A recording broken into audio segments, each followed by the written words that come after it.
Good afternoon, everyone. Thank you for joining us today for the 7th meeting of SPPC Strategic Priorities and Policy Committee. We'll begin with a land acknowledgement. The City of London is situated on the traditional lands of the Anishinaabeg, Haudenosaunee, Lenape, and Attawandaron. We honor and respect the history, languages, and culture of the diverse Indigenous people who call this territory home. The City of London is currently home to many First Nation, Métis, and Inuit today. As representatives of the people of the City of London, we are grateful to have the opportunity to work and live in this territory. The City of London is committed to making every effort to provide alternate formats and communication support for meetings upon request.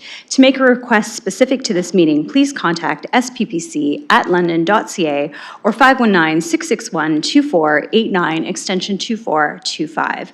And with that, we'll start in on our agenda, looking at item number 1, disclosures of pecuniary interest.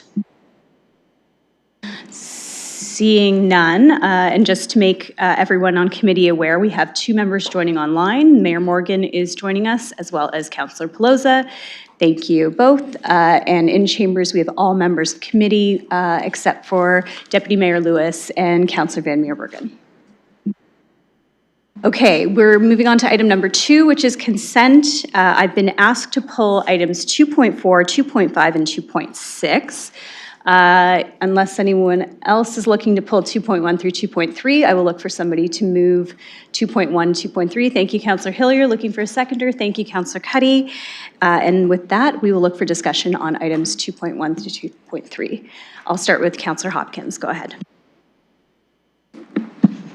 Yeah, thank you, Madam Chair. And through you, I want to thank staff. I have a comment and a quick question on 2.1, which is the Corporate Asset Management Plan Progress Review. Really appreciated the report.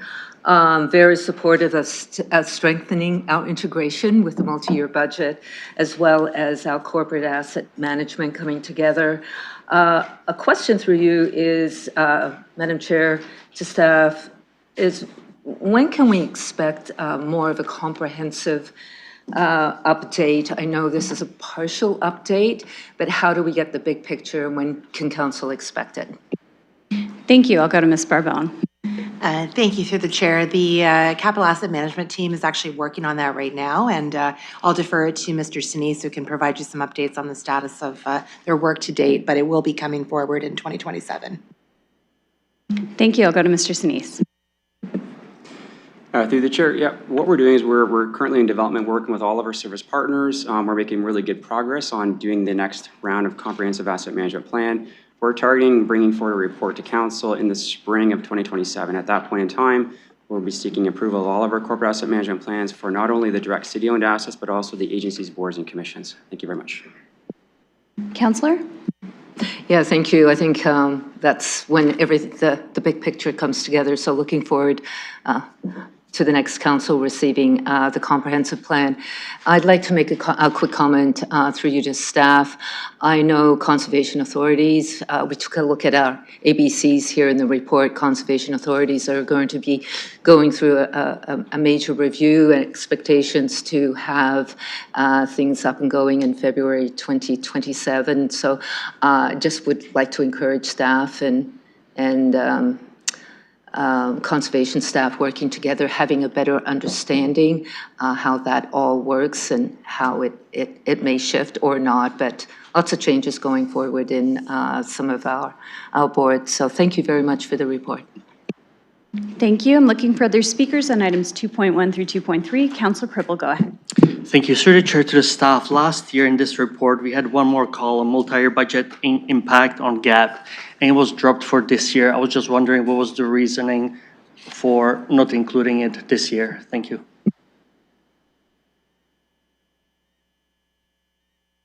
I will go to Mr. Sinise. Go ahead. Yeah, thank you very much, through the chair. What's happened here is that when we look at the progression of the asset management plan, we had originally reported back in the 2023 direct city-owned assets an infrastructure gap of $946.1 million. Now what we're doing is we're just simply doing the annual progress update reports, which are just simply reporting primarily on the changes to the budget. As you will have noticed, there was a significant reduction to the infrastructure gap in the 2025 annual progress report. As a result of council's decisions to invest more into life cycle renewal capital assets.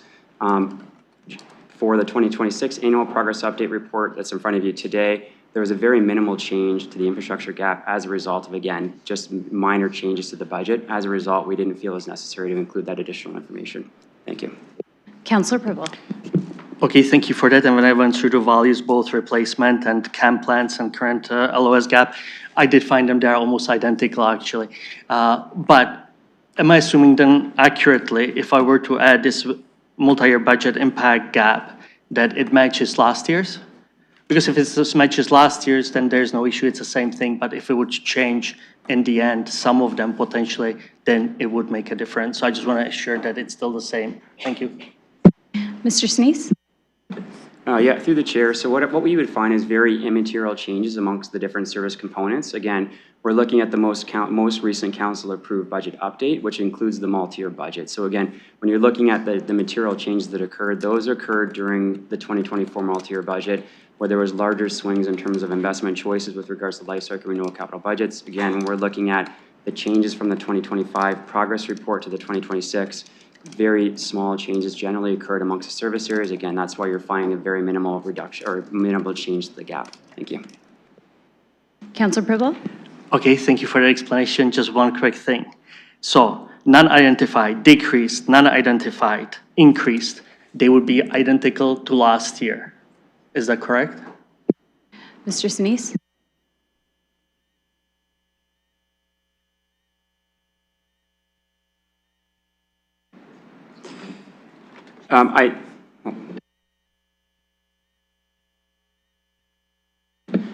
Through the chair, yeah, like I wouldn't use the word identical. Again, there's very minor changes, but what's been the largest change on the gap is that the LMCH, London Community 6 Housing Asset Management Plan was approved by council in 2025. That was previously not in the 2025 annual progress report for the CAM plan update. So what's happened there is that gap has been has changed, and that's been added to the progress review. So if you're looking exactly at the 2025 annual progress review for CAM versus the 2026, the LMCH has been an added component on the progress review for this cycle that was not previously in last cycle as a result of council approving the LMCH asset management plan. Councillor Purple? Thank you for the answers. No more questions. Thank you. Welcome, Deputy Mayor Lewis and Councillor Van Meerbergen. We are on items 2.1 through 2.3, just looking for any other speakers. Seeing none online and seeing none in chambers, we will open the vote.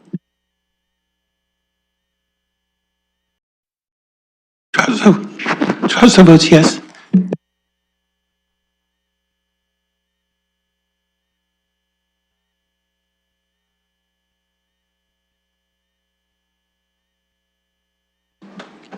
Closing the vote, motion carries 15-0.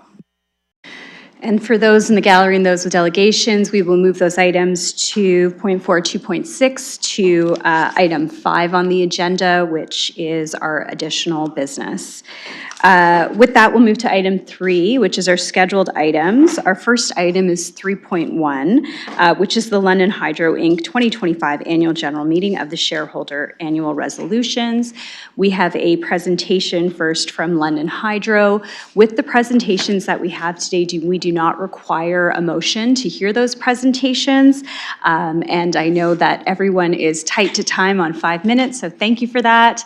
And with that, we will get set for our presentation from London Hydro.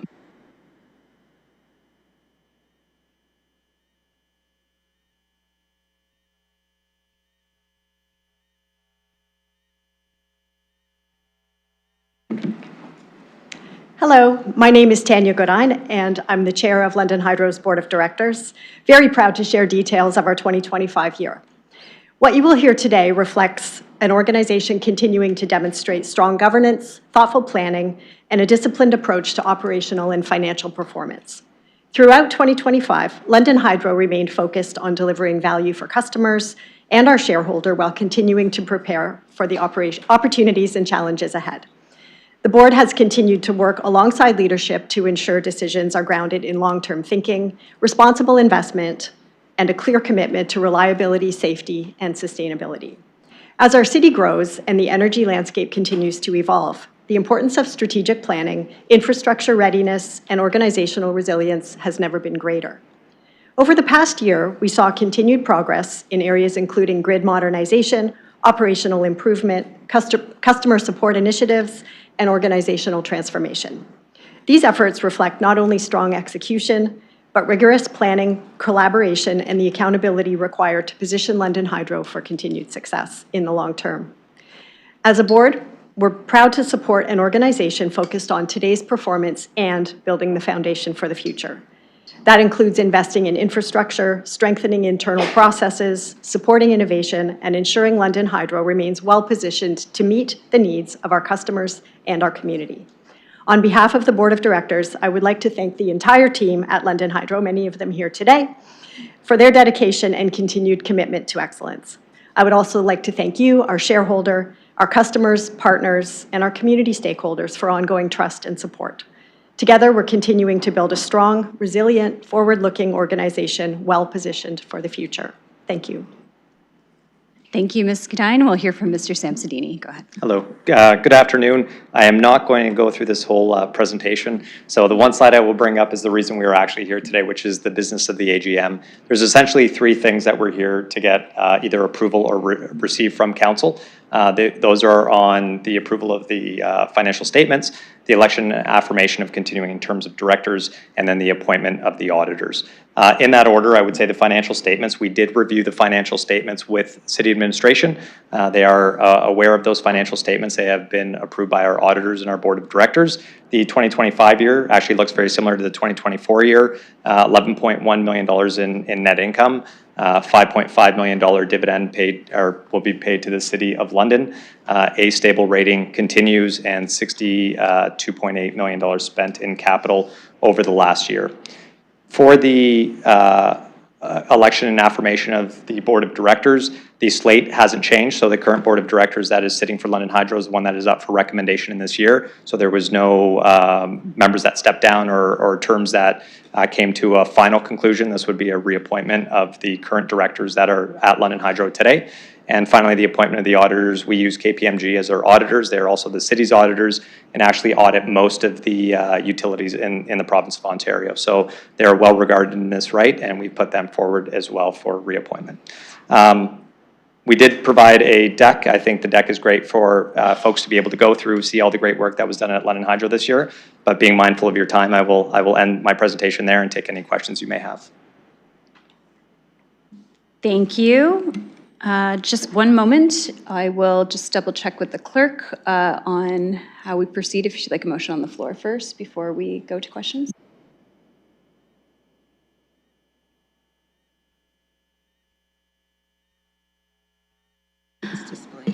Okay, so we have a motion that's displayed, and I'm just looking for a mover and seconder for a motion for London Hydro. Thank you. I have Councillor Van Meerbury and Councillor Frank. With that, we will look to questions and comments from committee, and we'll start with Councillor Lehman. Thank you for attending today. Thank you, folks, for attending as well. Just a quick comment on the financials, more to the chair and to the board. Thank you for the dividend of $5.5 million. I just encourage you and the board to look at, I was this last term, I pushed for an increase and we were able to get there. As financial results improve, I encourage the board to consider, putting some of that back to the shareholder. So that's my comments just on the financial side. Mr. Samsudini, this gives me an opportunity to kind of look back at London's hydro performance in the recent months, and going back to the extreme weather days that we saw Boxing Day with a storm there, and then just recently with the tornado and the extreme weather that we saw there. I just have to commend you and your team for the response, for getting us getting the lights on. I don't know how you do it. In a reasonable manner, and I also want to touch on the communication side, because I witnessed that personally.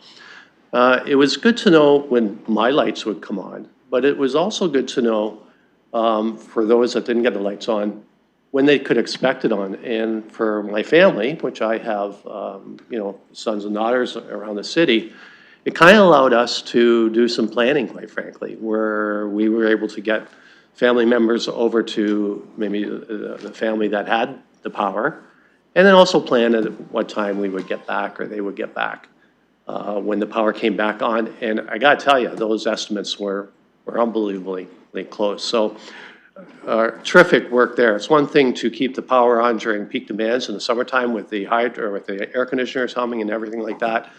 It's another thing to do it with the extreme weather events. So I'm just curious, you know, how do you do it? Like, how do you do damage assessment? How do you prioritize what neighborhoods could go first? And how do you get the crews out? So if you can just kind of walk me through a bit of that, like obviously not in detail, but just an overview. Thank you. And if you can put that in non-engineering speak, it'd be great. I'll try my best on that. The first thing I'd want to do is thank our employees. So although I sit here and give the presentations and sometimes get the kudos from councilors, it wasn't me out there restoring the power. And you know, we have a huge team that responds to these types of outages. So London Hydro has around 320 employees. That day of the last tornado downburst, whatever you want to call it, we had 88 employees respond within the next few hours. Crews working overnight. We had other crews come in, contractors from Integris, people like Davey Tree answer our calls as well. Mutual aid is a big part of what we do in this industry with our neighbors to ensure that we can keep the power on. Essentially in an incident like that, there's storms that we know about and we can prepare for, and then there's storms that sort of come out of the blue. I would say generally what my experience has been, those storms that we hear nothing about seem to be the worst ones. So people aren't prepared, they don't know what's going to happen. And the good news, I think, for Londoners is that London Hydro is always ready to respond to these types of outages. So the downburst, I think, happened between 5 and 6 o'clock. As you might imagine, our teams are already home at that point. People got the call at home. They decided to come back in. I think you stepped out sort of the major processes that we do in a storm that way, which is first call out, get people in. Our engineering teams are out in the field helping with our line staff to assess damaged areas.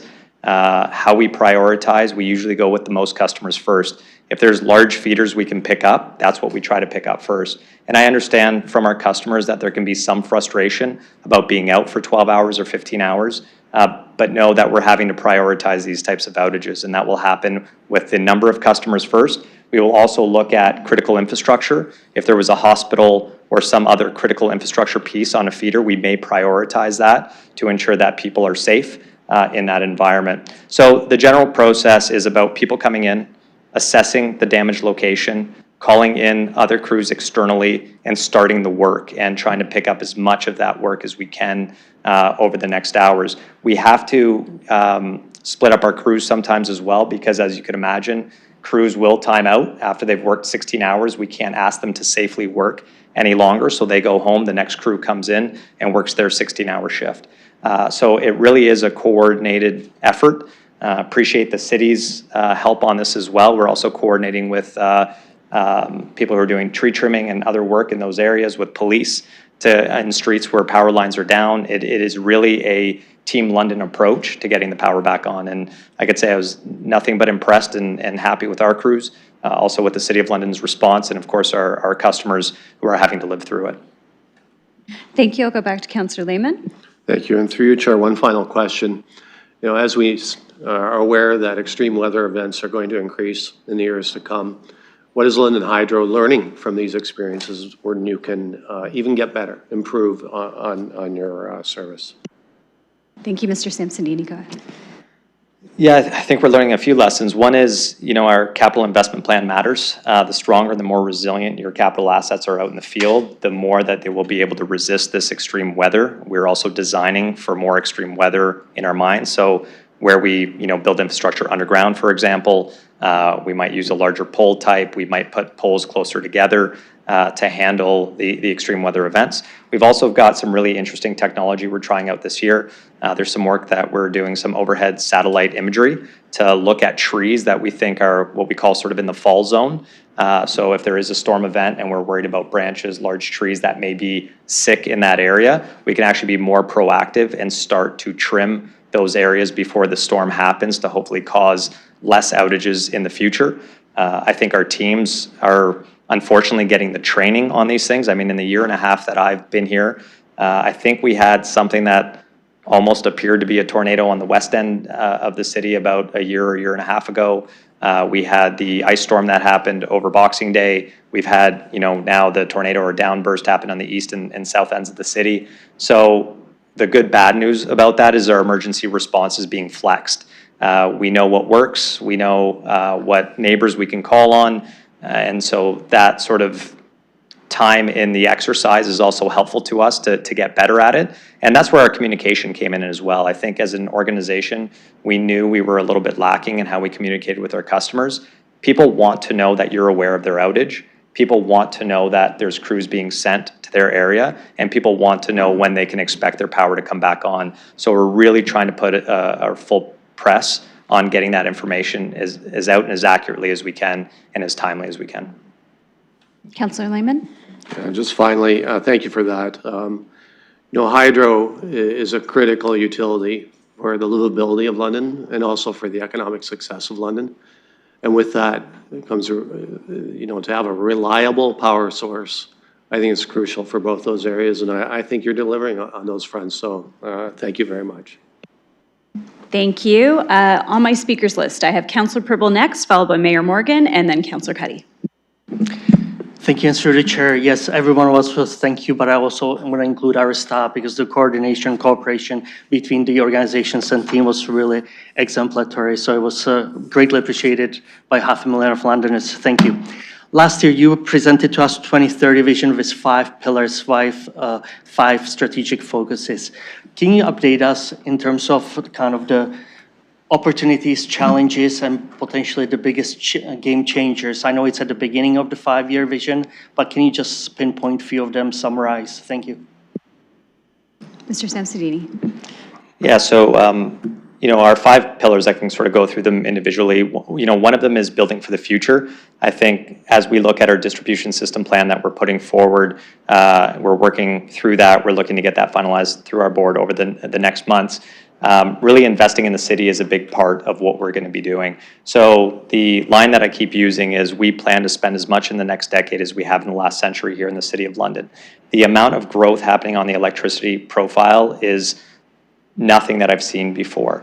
And now having a utility that's ready to be able to speak to increased capacity, reliability concerns, changing weather patterns is all within sort of our distribution system plan and the asset management plan that we're putting forward. So I would say that's going to be a critical element as we look at the next number of years. Our second pillar is about creating and communicating value. As we heard from Councillor Lehman, the dividend is important to the City of London. So if we look from early 2000s, 2000, 2001, the London Hydro has paid out $110 million in dividend to the City of London over that time. We've also had accretion value within the organization over that time as well. So having an asset that's viable for the city is important, is viable for our customers is important, and can make the investments that we need to make. I think the other thing that we're trying to do here in doing some of these things, or you might see us out more in the community, is being able to communicate that value. And there really is efforts that the utility allows, things like economic development, that by owning your own utility here in the City of London, you have an economic advantage of how we get out there and try to attract business here and build the infrastructure that they need to connect. Operational excellence is our third pillar, and that's about just getting better at what we do. How do we have improved reliability? How do we increase communications? How do we ensure the power stays on and the bills go out? So that's something fundamental in our business every day, that we're looking at ways of upgrading our internal systems, providing things like estimated time of restoration when outages happen, being able to answer the phone within 30 seconds of when a customer calls, really having a high standard that other businesses would wish that they could achieve levels like that. I don't know for the rest of you, but if you've ever tried to call things like the CRA, you're probably on hold a lot longer than 30 seconds to try to get through there. We also have our customers and community as our fourth pillar. As you can see, we're out in the community a lot more than we've ever been, supporting initiatives, being involved in things like sports and the arts, being involved in the food bank, trying to get our message of affordability out to customers, let people know the plans that we have available, things like the Ontario Electricity Support Program, like the LEAP program for emergency assistance for customers who are under the threat of disconnection. So we're out there a lot more, being a lot more visible in this community, knowing that people, if they're having an issue with their hydro, paying their bills, to please reach out. And finally, our last pillar is all about our internal employees. We had, like many businesses after COVID, we had an extremely high turnover rate within London Hydro, which you wouldn't expect. A lot of people think, oh, you go work for a good company, they're great benefits, good working conditions, people tend to stay. We actually saw a 10% turnover rate for 4 years straight within this company from sort of, 2020, 2021 to 2024, 2025. So if you look at that, 50% of the knowledge of your organization is out. And trying to get new people in, trained up to be safe in the operations and carry out is very critical to us. So being named as a top employer for the second year in a row, I think was a great achievement for us at London Hydro, a way to attract new talent into the city and a way to retain them as well. So I think sorry, I know it's a long answer, we tried to be short today, but as I look at all the pillars that we sort of have in our strategic plan, we are doing things in every one of those areas to try to move London Hydro forward. Councillor? No, thank you for that. And based on your responses, you truly live and breathe your culture, your internal culture. So thank you for that.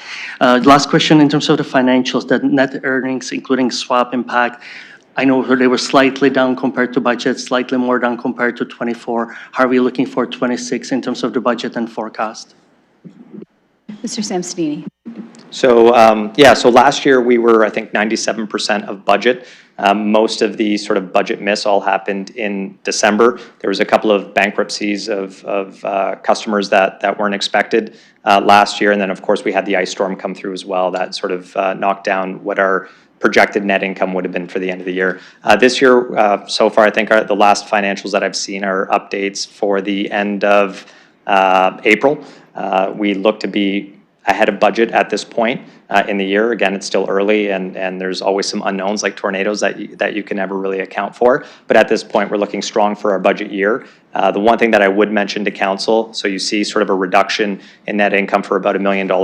That's expected in a regulated utility. As we go through our cost of service applications, we get our rates set, and then for the next 4 years, we only get actually less than inflation over that 4-year time. So you can expect an erosion on your net income over that time frame till we reset our rates again. This will be our last time that we ever go in for a standard cost of service rate filing. The next time we go through, we'll go, it's technical, but it's something called a custom IR application, where we can actually get increases in our second, third, fourth, and fifth year to bring our capital in and the increased costs in on a more flat level. So I would expect that you should note this in the next 4 to 5 years, that you might see a deterioration of net income over the 4-year period, with the hope of going into cost of service the next time and being much more flat as we go through. Councillor Purple? Thank you for answering all my questions, and thank you and your entire team for everything you do for our community on an everyday basis. Thank you. I will go to Mayor Morgan next, then followed by Councillor Cuddy and Councillor Van Meerbergen. Yes, thank you. And so through the chair, first, let me echo the thanks of my colleagues to the CEO and his entire team.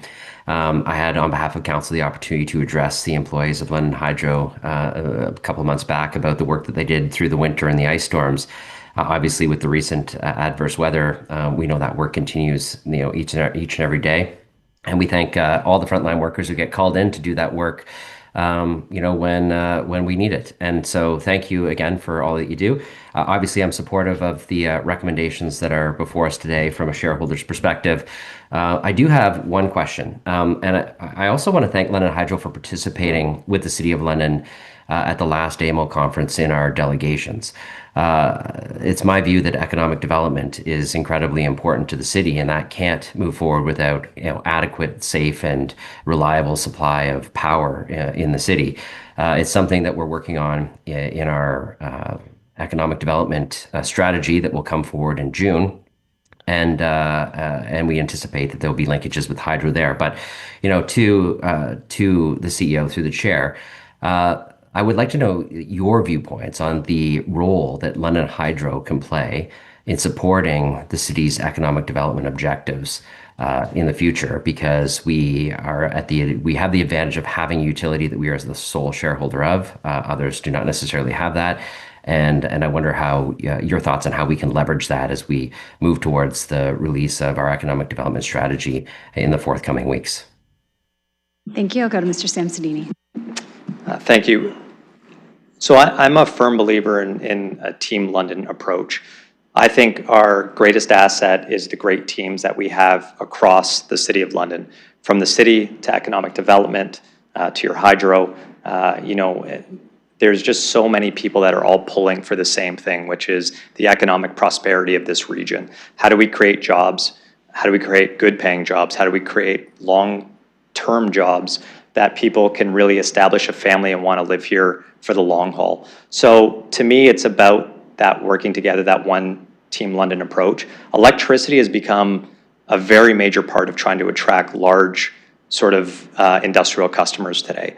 The loads that we're seeing of these customers are magnitudes higher than they would have been 5, 10, or 20 years ago. So, before where we would have expected we actually have a large use customer category. That category is set at 5 megawatts. Many customers that we get in here today may exceed 20 megawatts or higher. So the access to capacity within a region is fundamental to being able to attract these customers. I also think the other thing that's key and we all need to do is not be a barrier to business. So, we sometimes put these companies through some hoops to try to get set up and established here. And I want to make our organization the easiest organization it is to work for. So if we're competing against KW region, the Toronto region, anywhere, Ottawa, to land a customer or another country, I want them to come here and know that we're here for their benefit and we'll take those roadblocks out of the way and actually be an organization that gets them to their outcome, which is to set up business here and hire people. So for us, we're taking that, earn every customer approach. We're fighting for those customers, and I think doing that in concert with the great organizations across this city is what's going to make us successful, and I've already seen examples of that. Thank you. Mayor Morgan? Yeah, just a brief comment then. I really appreciate your response on the attraction of large industrial power consumers. I know that we've worked together on a number of meetings that senior executives from different large companies looking to purchase land in London in concert with the work that LEDC is doing. I know that your team has been incredibly supportive to those efforts, and I just wanted to echo that I appreciate those. And every time we get to make a large industrial announcement where we know that we have a significant consumer of power, I would say part of that, landing that, is not just attributable to the work that the LEDC does and our staff at City Hall, but also to the support that London Hydro gives in ensuring that they know that there's reliable power source, and that you have and your team have always found a way to say yes to their demands, and I've seen it firsthand sitting in my office. So I greatly appreciate the work that you guys are doing. So thank you. Thank you. I'll go to Councillor Cuddy next. Thank you, Chair, and through you. And Mr. Samsonini and Ms. Godin, and to the Board of Directors, thank you for coming today and thank you for making the presentation.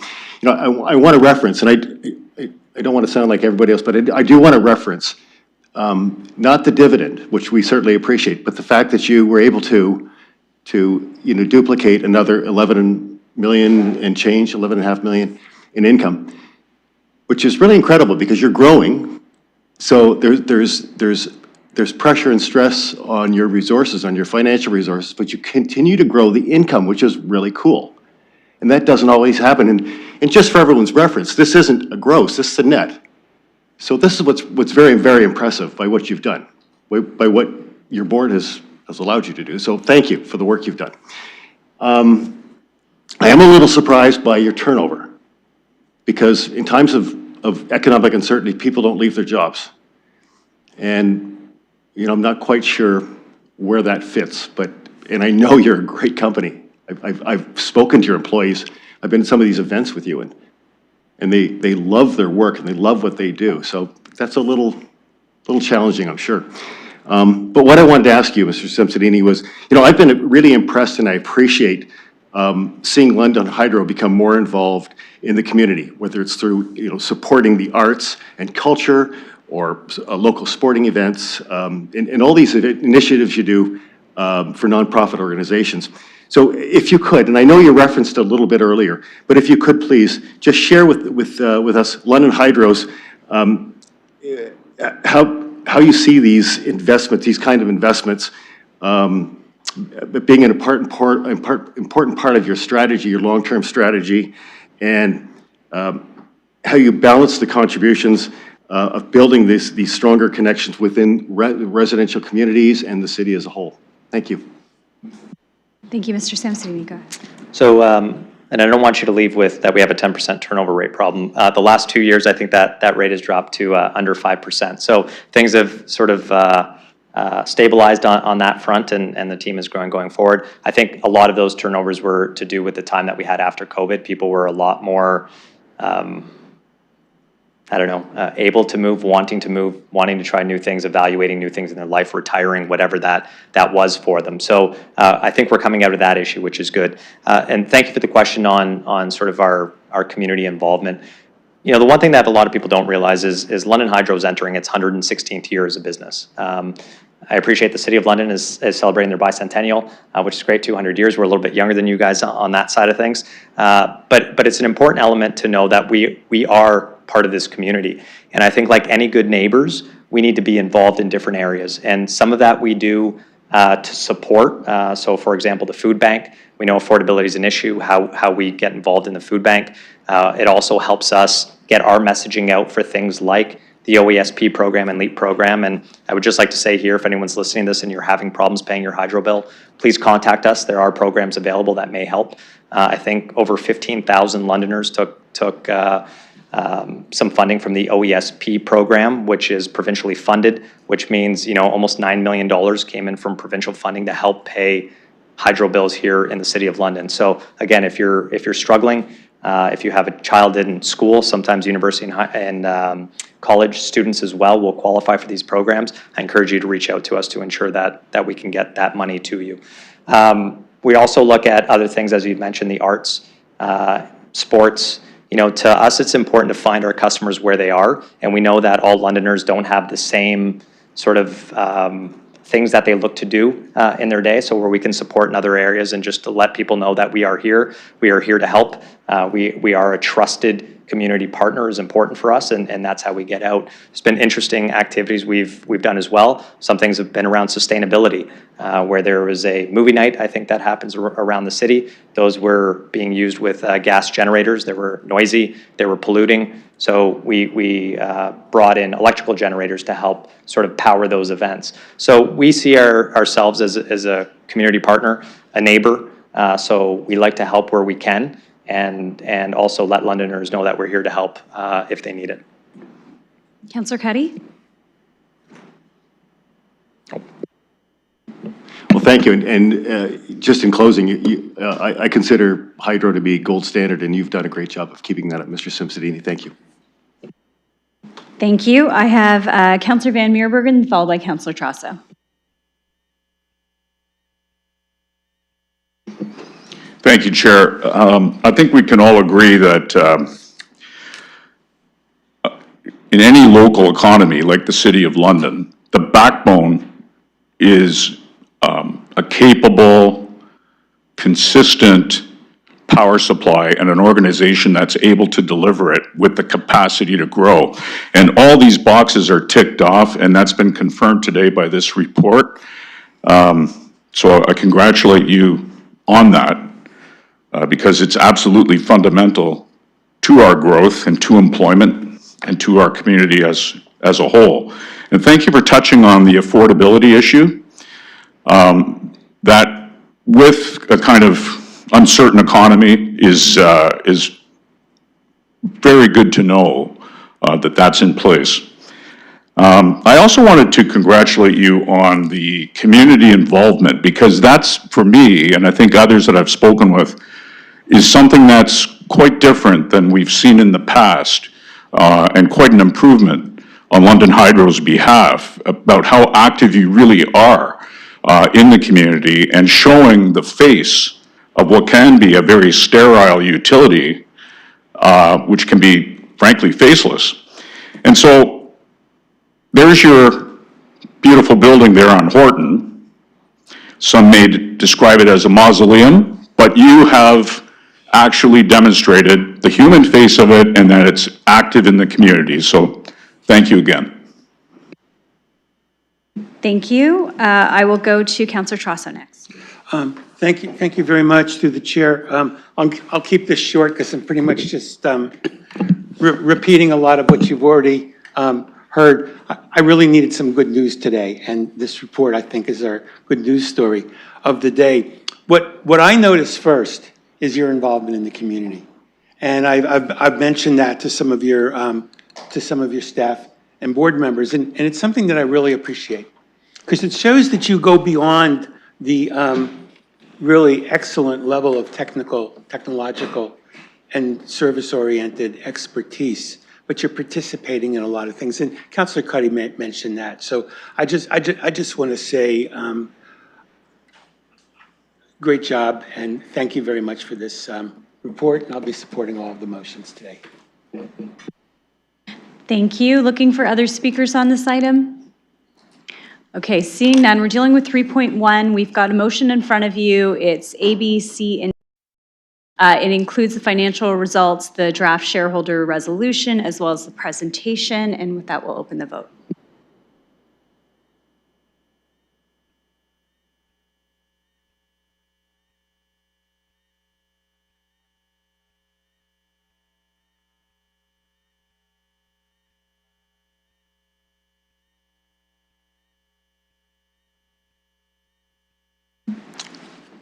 Trosso votes yes. Oh, there it is.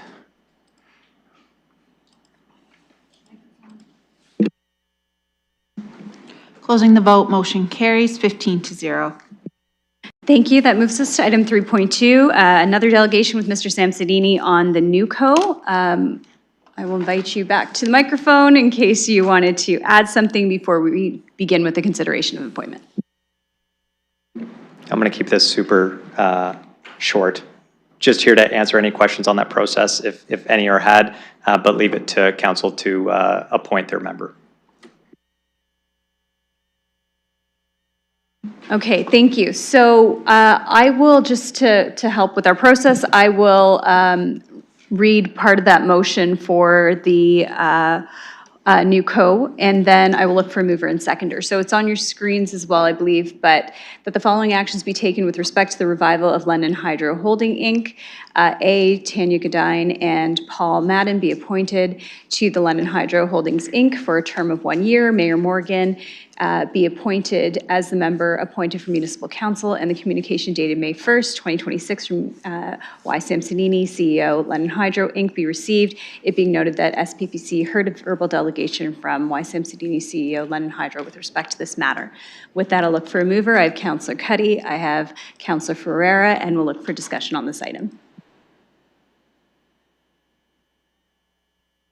Okay. Seeing none online, seeing none here, we will open the vote.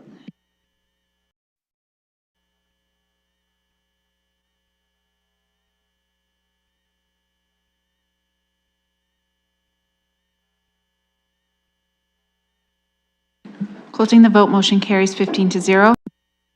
I want to say thank you to London Hydro, thank you to Mr. Samsonini and the board and staff for being here today, and for a great presentation. Thank you. Okay, with that, we will move to item 3.3, which is the delegation from Ms. Pleshny, the General Manager, London Transit Commission, of the 2025 London Transit Commission Annual Report. Hello and welcome.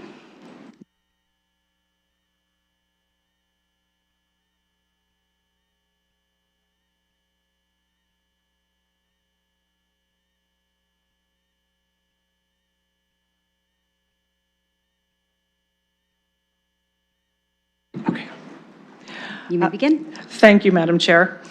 In addition to the overview provided in the covering letter from the Commission Chair, I'll expand on some of the key initiatives that resulted in progress towards the strategic objectives in 2025. With respect to the conventional transit service, 18,000 hours were added in the fall of 2025.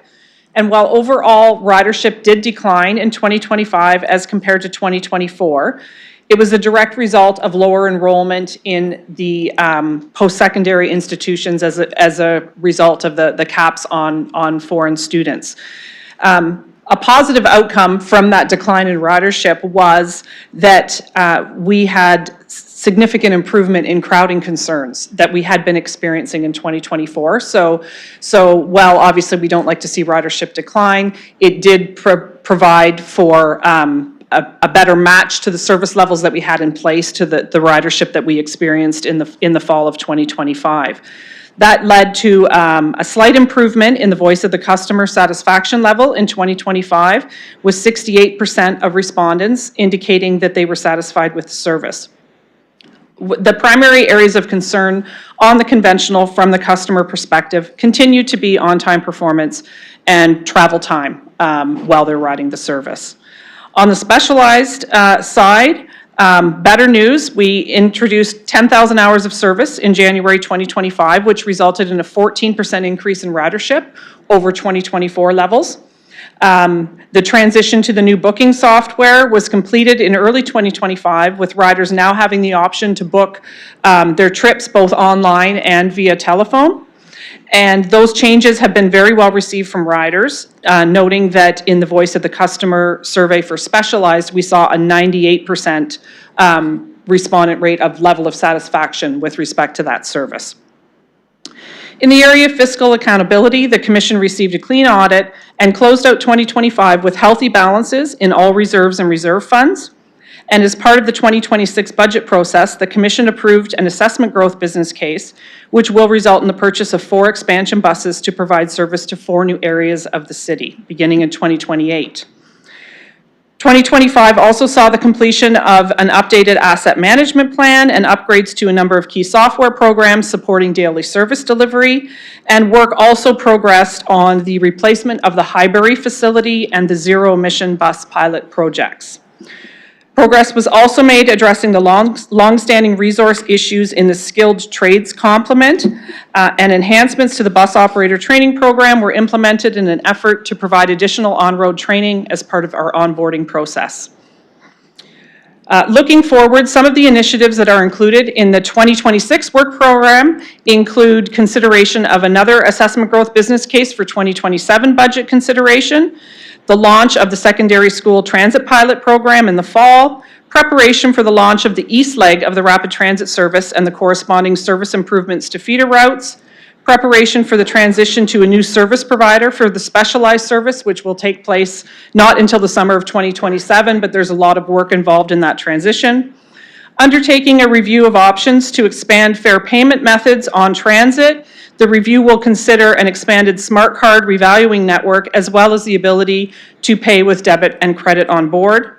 Undertaking a review to determine the most effective way to implement an alternative service delivery model, which will provide access to public transit to areas of the city that have been identified as difficult to serve with a traditional conventional service. Launch of an LTC Instagram account and a customer insight panel, and enhanced participation in community events as resources have now been allocated toward this initiative. In closing, 2026 and the years following will continue to see progress on a number of transformational programs, as well as the continued implementation of service improvements designed to enhance the customer experience, resulting in a more effective and efficient transit system for all Londoners. Thank you. Thank you. So we do have a motion prepared for this to receive the report. I will look for a mover and seconder before we begin discussion. Councillor Frank, Councillor Hopkins, thank you, and I will look for speakers. Councillor Hopkins. Yeah, thank you, Madam Chair, and thank you very much for the presentation. It's good to see you again. I appreciate the fact that in our specialized, we've got extra service hours, and I know we've increased in our other services as well. I understand our booking system is also improved. I saw that firsthand, and I really appreciate the work that staff are doing there. And congratulations as well on the Voice of the Customer survey, high marks there in both areas. I do have a question, though, as it relates to a growing city, a large city. I represent a ward that's all about growth, subdivisions, opportunities to move around are very, very difficult. Congestion, how we build and how we move around, I think to me, as a ward councillor, are the big issues that I deal with on a daily basis. And I have moved around, traveled around, seen cities where service is a little bit more available.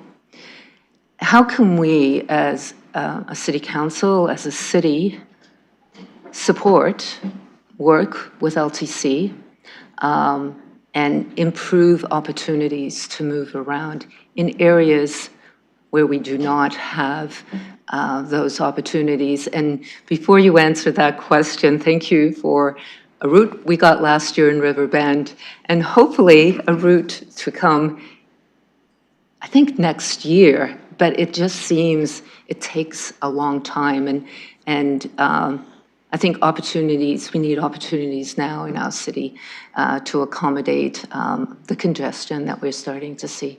So I'll leave it with you. Thank you, Ms. Pleshny.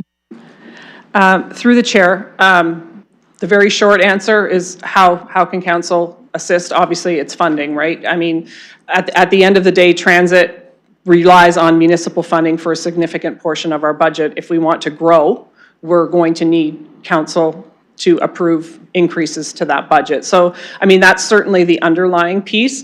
You know, we saw in the previous budget cycle, the assessment growth case get approved. We're working on, and we will be bringing forward to the commission as part of the 2027 budget, another assessment growth business case that will, again, look to other areas of the city where we're not currently serving. So we're certainly making progress on that. With respect to the time it takes, what you have to remember is if we're looking at putting service into a new area, or if we're looking to add service during peak operating times, that means we have to expand our fleet. And right now, the delivery time on a bus is anywhere from 15 to 18 months from the date that we order it. So if we look at the assessment growth process, for example, we can't order that bus until that business case has been approved, and then it's up to 18, 20 months before we've actually got that bus on our property to then prep it, to then be able to launch that service. So that's a big aspect, and that's why it's important that through the multi-year budget process, we've got a good indication from council what those annual incremental hours will be, so that we can strategically plan for that. And kudos to the commission, we have done that where we know that growth has been approved. We've pre-ordered buses, so we've ordered them in a group so that we will have them in time to be able to do that. But in order to make that happen, we need to have those commitments within the multi-year budget so that we can plan accordingly and respond. Councillor Hopkins. Thank you. Looking for other speakers.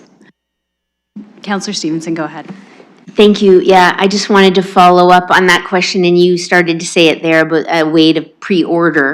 Because if we're truly committed to meeting the service needs of a growing city, does the commission have the option to take out debt or make the agreements assuming something like the assessment growth is going to go through, and then dealing with it if we don't? Because I really, like, that delay of 15 to 18 months really is not going to be acceptable. So are there any paths forward that the commission has, or maybe that council could provide to allow that flexibility?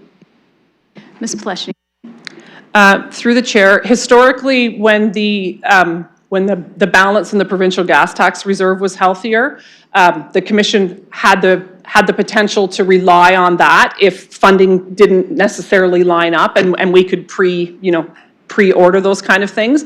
Now that we're relying much more on that just to balance our budget, that reserve doesn't have a healthy balance of that nature. But certainly, like I said, we've already done that once. We ordered 10 buses that kind of cover the next 2.5 years of growth rather than waiting, because we knew that it was approved within the multi-year capital budget essentially. So, and again, we work with civic administration on that. When we know things are approved, you know, we would obviously have those discussions and take those steps when we can.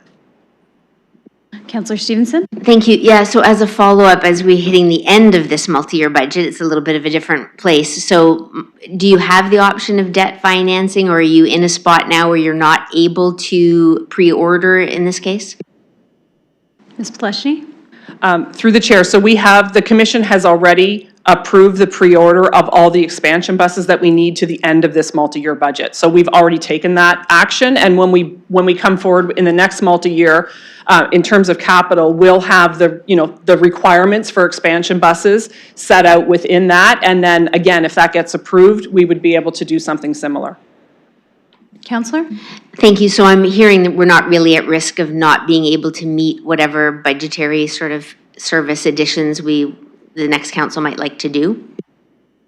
Ms. Pleshney? Through the chair, we're not at risk of not being able to respond once we have a budget approval. But the commission doesn't have money to act on anything in addition or over and above what council approves. I'm just not sure I got your question right there. Councillor?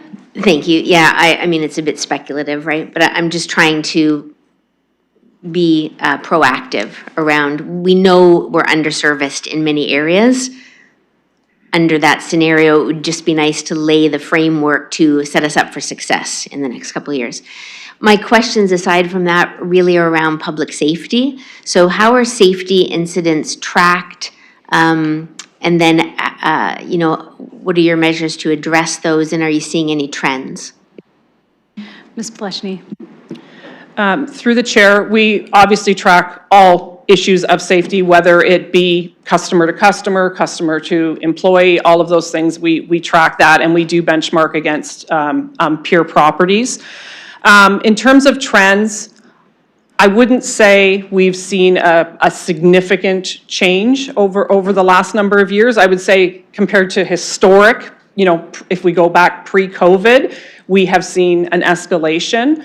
We certainly did during the pandemic period see escalations, and a lot of that had to do with the frustration around, there was confusion about whether you needed to have a mask and, all of those kind of things. So there was a lot of confusion, which led to a lot of confrontation on the bus. That has gone away. But I mean, we continue to see safety issues. I mean, I always say, public transit is really just an extension of the community. So we experience the same things on board the bus that we're experiencing as a community. And we continue to track that and put in measures that we can to help alleviate that. We do have, audio, video recording on all of the buses, so we are able to investigate and take action where required. We do have a banning process, so if somebody is found to be, in contravention of our expectations, we can work with police and have them banned. So we've got those processes in place, and we just, we continue to work at it and evolve. Councillor Stevenson? Thank you, and a follow-up through you. We do hear a lot about public drug use in the transit buses and in the shelters. We're seeing it in other cities too, and what they're doing to address that. When we say it's it's a public space and we see the same thing we see in other spaces, well, it's more so in some. So we try to get people to go downtown. We want people to take transit. People are not going to put their children or their elderly parents on buses if they don't feel that they're going to be safe and protected from illegal activity like that. So just wondering, is there anything on the horizon that LTC is exploring, knowing that at other cities they're looking at transit police and other things? Ms. Pleshney? Through the chair, earlier this year, the commission did undertake a program with LPS to have police board the buses in the core, which is one of the identified, areas of concern. So the foot patrols that are in the core are getting on and off buses, more of just so that there's a presence. We've not had the opportunity to look at the data and determine whether or not that's had a big impact. I can say we're not, as a commission at this point, looking at the implementation of transit police. We do have inspectors, which is slightly different. Our inspectors get called anytime there's an incident where the operator needs assistance, but our inspectors don't have the authority to, issue a ticket or anything like that. They're more just a next level of support for the operator in a case where there's an incident on a bus. And then again, they would call police if it gets to the point where they can't handle it. Councillor Stevenson. Thank you, through you. Are you noticing any trends, say, around the drug use, mental health issues that's maybe related to inclement weather? Like, is it happening more when it's cold, hot, or rainy, with people looking for basically an escape from the elements, or off hours of when we have services available for people? Again, are we having more, are you noticing any trends that way that might support additional services that us providing it might have a double win of improving safety on the transit as well? Ms. Pleshny.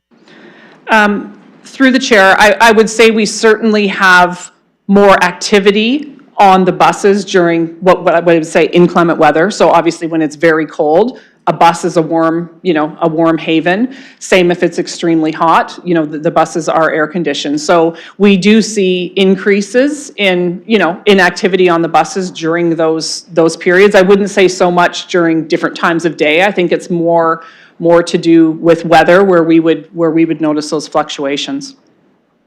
Councillor Stevenson. Thank you. My last question is just when it comes to bus shelters, is that under the purview of LTC, or does the city track, say, the safety incidents and the safety concerns, drug use within the shelters, or is that something that LTC is overseeing at the same time as the buses? Thank you, Ms. Pleshny. Through the chair, so we certainly do track it. All of those concerns would come to us. We do work with the city in the event of, if we've got somebody that's housed in a shelter, the city will make the city aware, and they assist us with removing that person from the shelter, that kind of thing. But in terms of, if there's drug paraphernalia or things like that in the shelter, those complaints come to us, and we work with our contractor to have that addressed. Councillor. So on that note, like, we're having a lot of issues, and I'm seeing and hearing myself a lot of issues in the bus shelters in the core area. So is there anything proactively being done to make sure that those shelters are available for the transit riders? Ms. Pleshny. Through the chair, I wouldn't say anything proactive. We certainly, as I said, we have inspectors that are on the road during all hours of operation, and if they see activity or someone attempting to get settled in a shelter, they will certainly try to intervene. Again, we've got 2 inspectors on the road for the entire city, so there's a chance that they're not going to see everything that's happening. So we certainly do make efforts to mitigate that, but it's not something I would say that we're able to stay on top of and make sure that it's not happening in any shelter across the city on a regular basis. Thank you. I'll just say, and obviously we can't make sure it's never happens, but there's also, I just really feel for people who are reliant on public transit, especially people who have children, because the amount of drug use that I'm seeing in the core area inside the bus shelters just makes me very grateful that I don't have young children, trying to keep them from not touching anything, sitting anything. I don't even want to go in the shelters. I stand outside of them now. So that's really unfortunate, I think, and if there's a way that we could address that, I'd be happy to work with whoever would like to work with that on me, because I think it undermines some of our efforts to make sure that transit is a great thing in our city. Thank you. Looking for other speakers. Okay, I have Councillor Frank and then Councillor Purple. Thank you. Yes, I mostly just wanted to share a couple comments and thanks. I think a really important graph is on page 10, or chart, that shows that This is a very efficient service. We see the municipal cost per ride is $2.75 in London, where the pure average is $3.81, making London the second lowest, meaning that our municipal dollars are being stretched very far to provide the service that we provide. We also see that the passenger cost sharing is third highest compared to the other 16 Ontario Transit operators of over 100,000 people. Again, so noting that London is not necessarily paying this equivalent amount that other municipalities are in order to make it more affordable for transit users to access the service. But I just want to say kudos to staff for being able to provide that service. And as someone with a young child who rides the bus regularly downtown, I appreciate the work that's being done.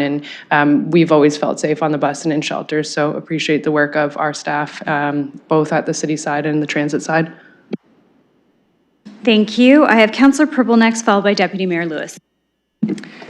Thank you, and through the chair, I want to thank you and your team as well. And I know, in terms of the efficiency, how LTC has been very good on that side, certainly. And I also see when I do comparative analysis with other municipalities that they are investing actually more in their public transit than we are. So thank you for that.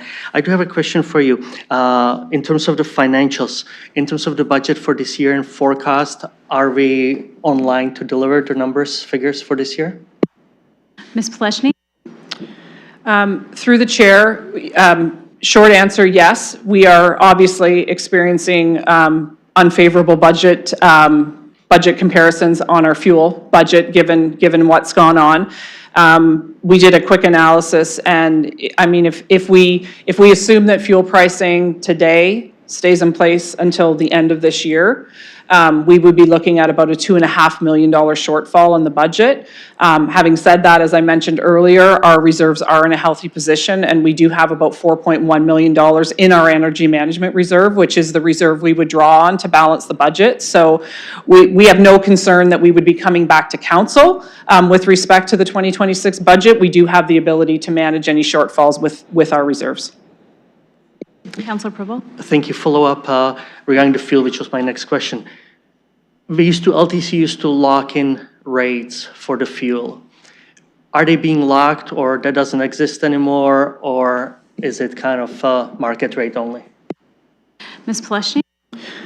Through the chair, we've never really locked in rates. We do have a contract with a provider that essentially the rate that we pay is based on the daily published rack price with a discount. So it's not it fluctuates daily based on what's happening in the market, but we do have a long-term contract that includes that discount off of that rate. So we are just as subject to the fluctuations in fuel as, anybody driving their car and filling up.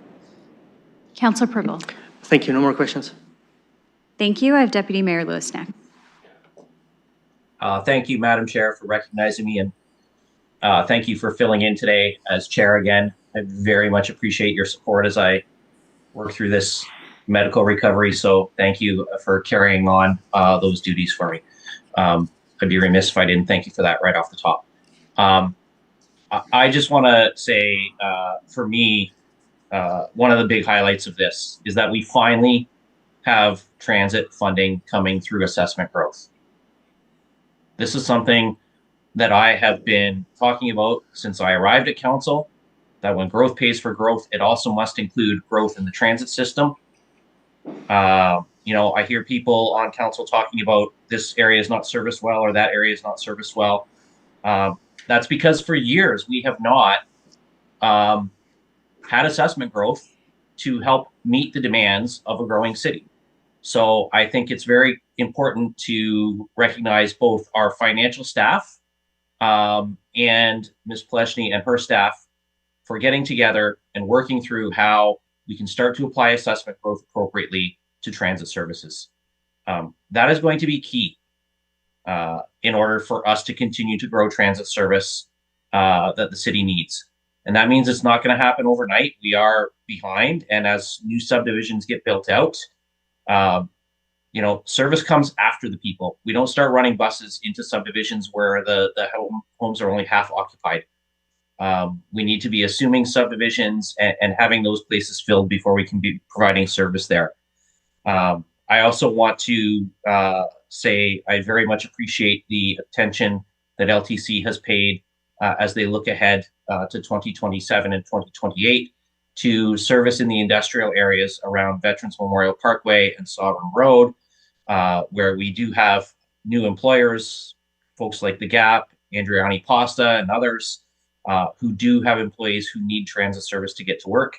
And I think the plan that has been laid out, approved by the Commission for Growth moving forward in that area makes a lot of sense. So while I have had lots of reasons in the past to be critical of some of these reports and have some serious questions, I want to say this year, I'm very pleased to see this coming forward. I like the direction we're seeing. I would also be remiss if I didn't mention that I'm very pleased that the online booking system for paratransit users is up and running. While I know we have a lot of work to do still on the paratransit service, I think that that has been a very positive step forward, and I've heard that from members of the community. I will just finish by briefly saying, while I know Councillor Stevenson might see it in particular in the core, the drug paraphernalia and just general waste, actually, even in city bus shelters is not unique to the core. It's certainly an issue that I experience in my ward. Not so much around the Argyle Mall hub because of the volume of traffic and the services there that are being provided in terms of cleanliness, but along some of the other sheltered areas where we have shelters and where things are collecting. And some of it is drug use paraphernalia, some of it is just general garbage. So I appreciate hearing from Ms. Pletchny about how that's working. As we move forward, I think that there's a whole number of components that come into play there.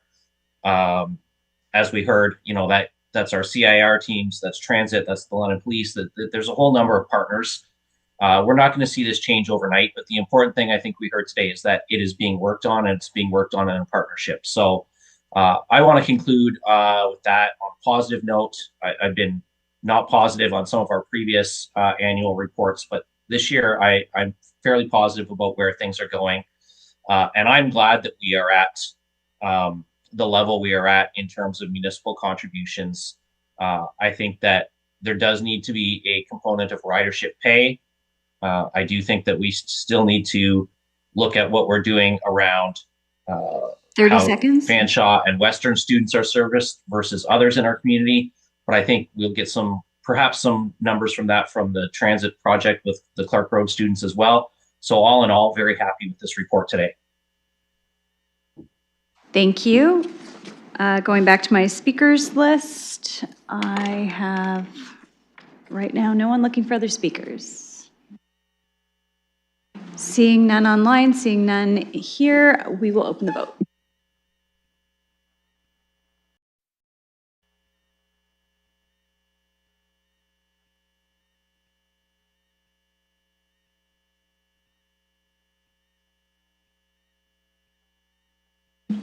Closing the vote, motion carries 15-0. Thank you, Ms. Pletchny. Our next delegation is from Paul Chisholm, the Chief Executive Officer, and Phil Squire, our Board Chair for London and Middlesex Community Housing, and this is on the LMCH Master Regeneration Plan.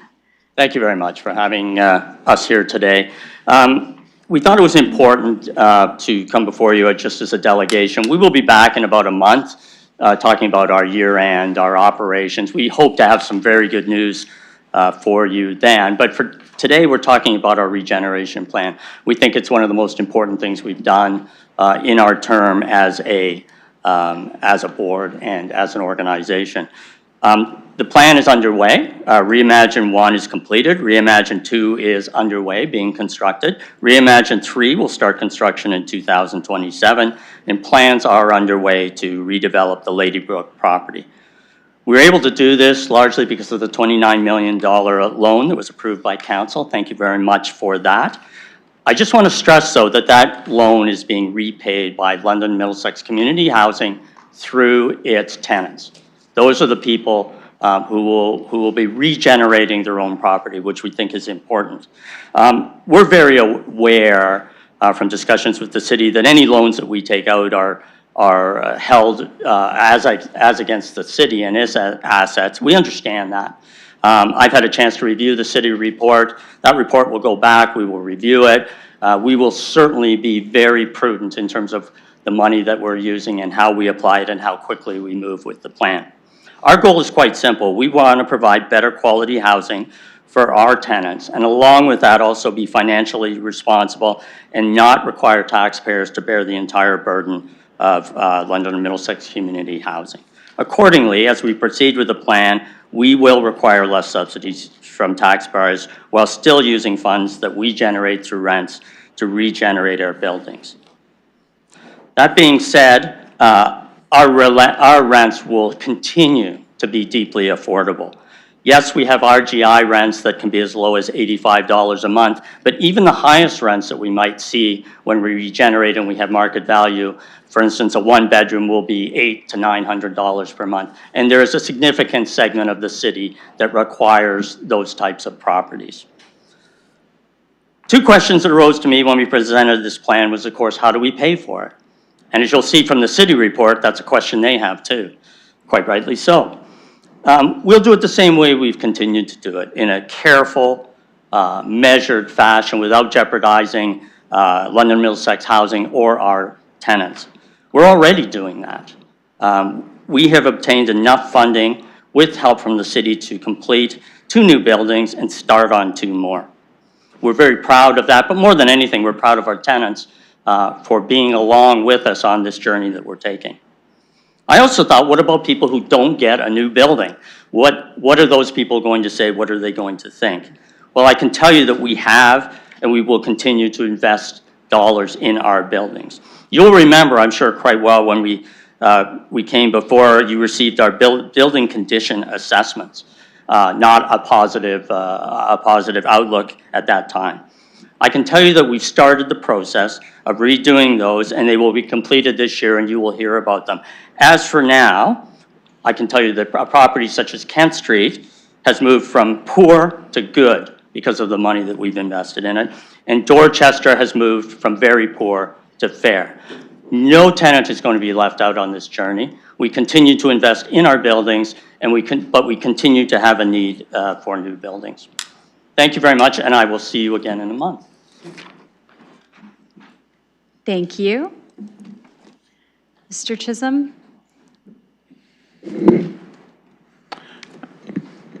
All right. Thank you, Mr. Squires. And thank you to the chair, the mayor, and members of council for having us here.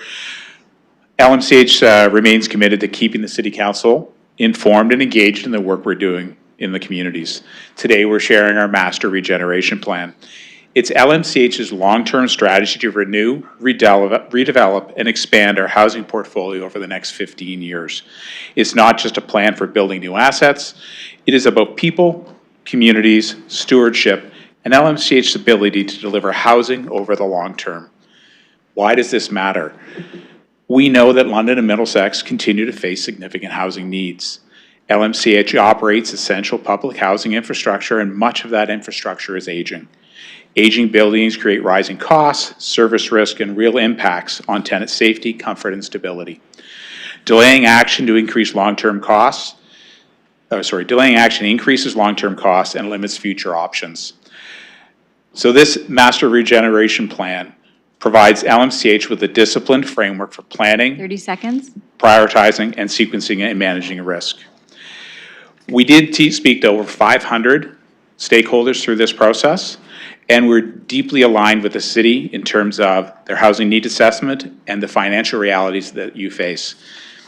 So it creates a roadmap for us to provide a path to improve and increase affordable housing in the City of London, and we appreciate your support. Thank you.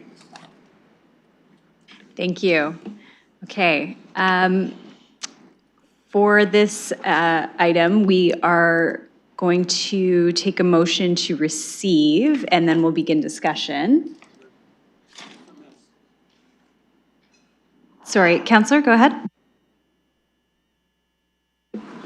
I think it's a little premature to receive this at this point. I'm going to make a motion to refer this to the annual general meeting to maybe get a little bit more detail and have a little bit more conversation. I'm not sure if this is the point in the meeting where I should lay out at least my initial concerns about this regeneration report and explain why, in my view, very, very important considerations are not addressed and more information is needed. So Just looking on for the, some on the guidance. referral. So you're looking to move a referral of just the receipt of the plan right now? Yes, because I think we need some more conversation about it. I would like to make some suggestions about things that I think need to be Thank you. supplemented. So let me just see if you have a seconder first.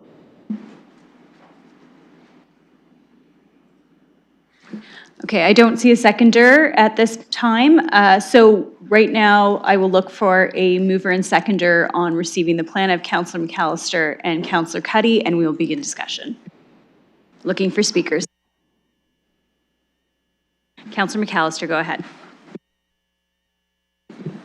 Thank you, and through the chair, I'll kick off the conversation.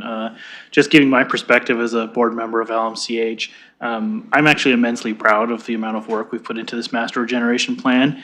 When I first started on this board, I know there was a number of challenges we were facing, but in my lifetime, I've never seen new housing built, new public housing built, I should say, and in a short amount of time, we've been able to go from a concept to a plan to real buildings. I know some of you have had the chance to see the Southdale properties.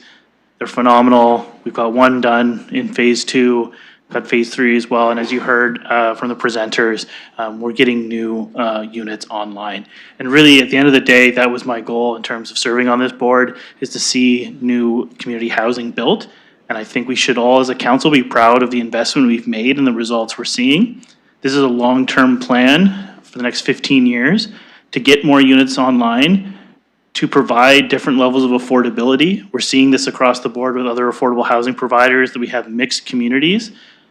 We will have those RGI units, but we will also have other units, which will allow us to be a more financially stable agency. And I think that that's incredibly important, is that we have that self-sufficiency and be able to ensure that we have affordable public housing stock for future generations. So I'm going to leave my comments there. I'm curious what my colleagues have to say, but from my perspective, I just want to say thank you to the other board members, to LMCH staff.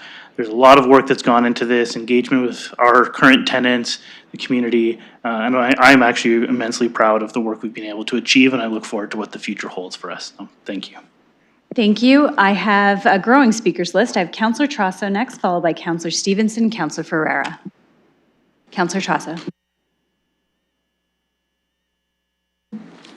Thank you, and through the chair, I want to express my overall disappointment with the report as a whole. Yes, Councilor,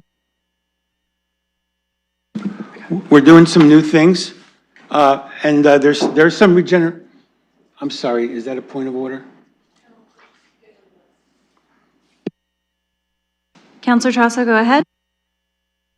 Thank you. I have no issue with many parts of this report, which I think is promising overall.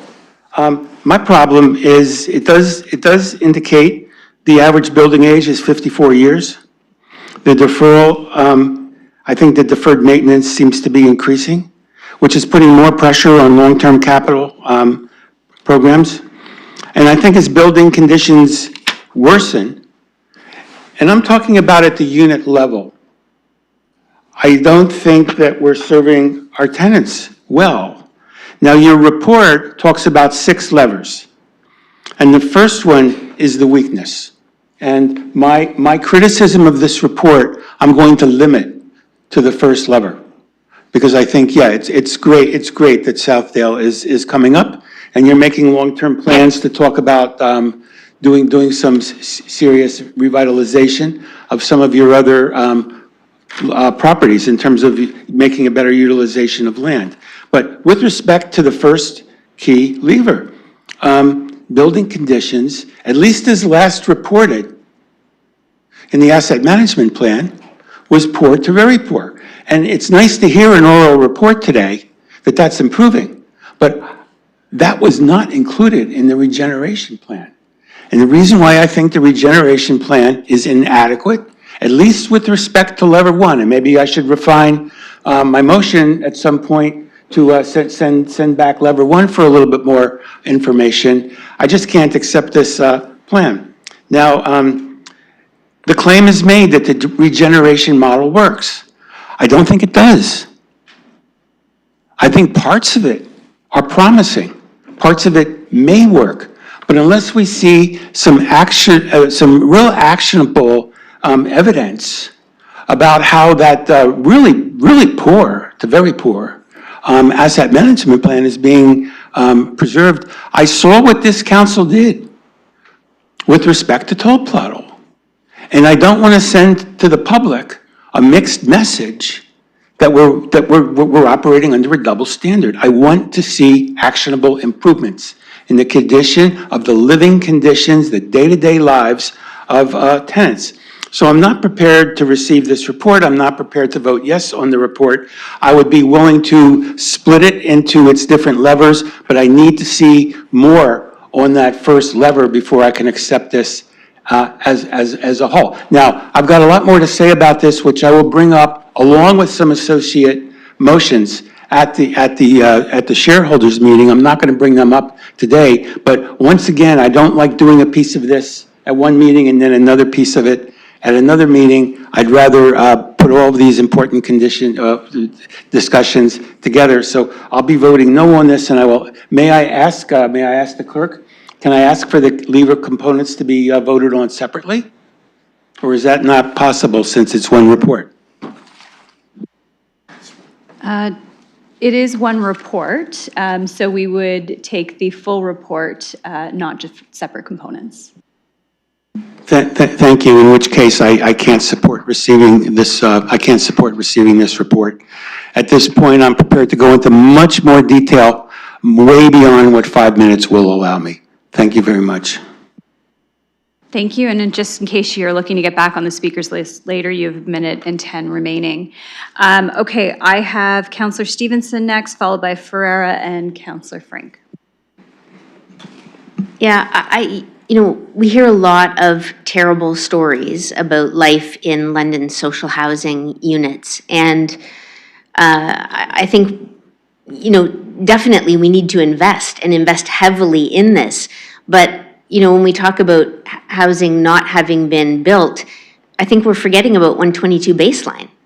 The city built that. It was brand new. There were high hopes for it. And many, many people would call that an abject failure right up until now.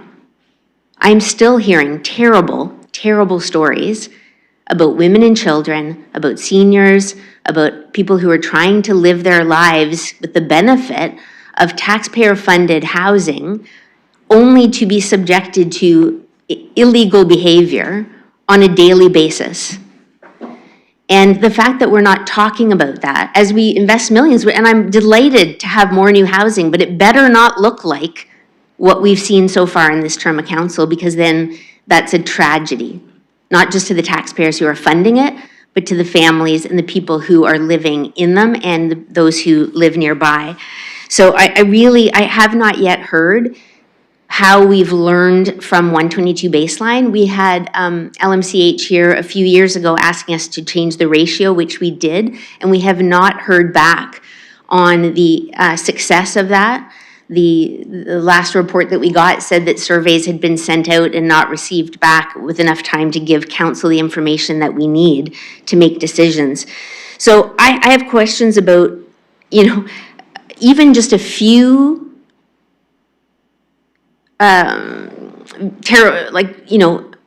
tenants who are severely drug addicted, mentally ill, and doing illegal behavior from an apartment. You only need a couple of those in one apartment building to make life very unstable for everybody in that building. So as we look to do the mix and change the mix, that sounds great, as long as we're not trying to house people who should be in highly supportive housing in our social housing buildings. And I'm still not hearing that that has been adequately addressed.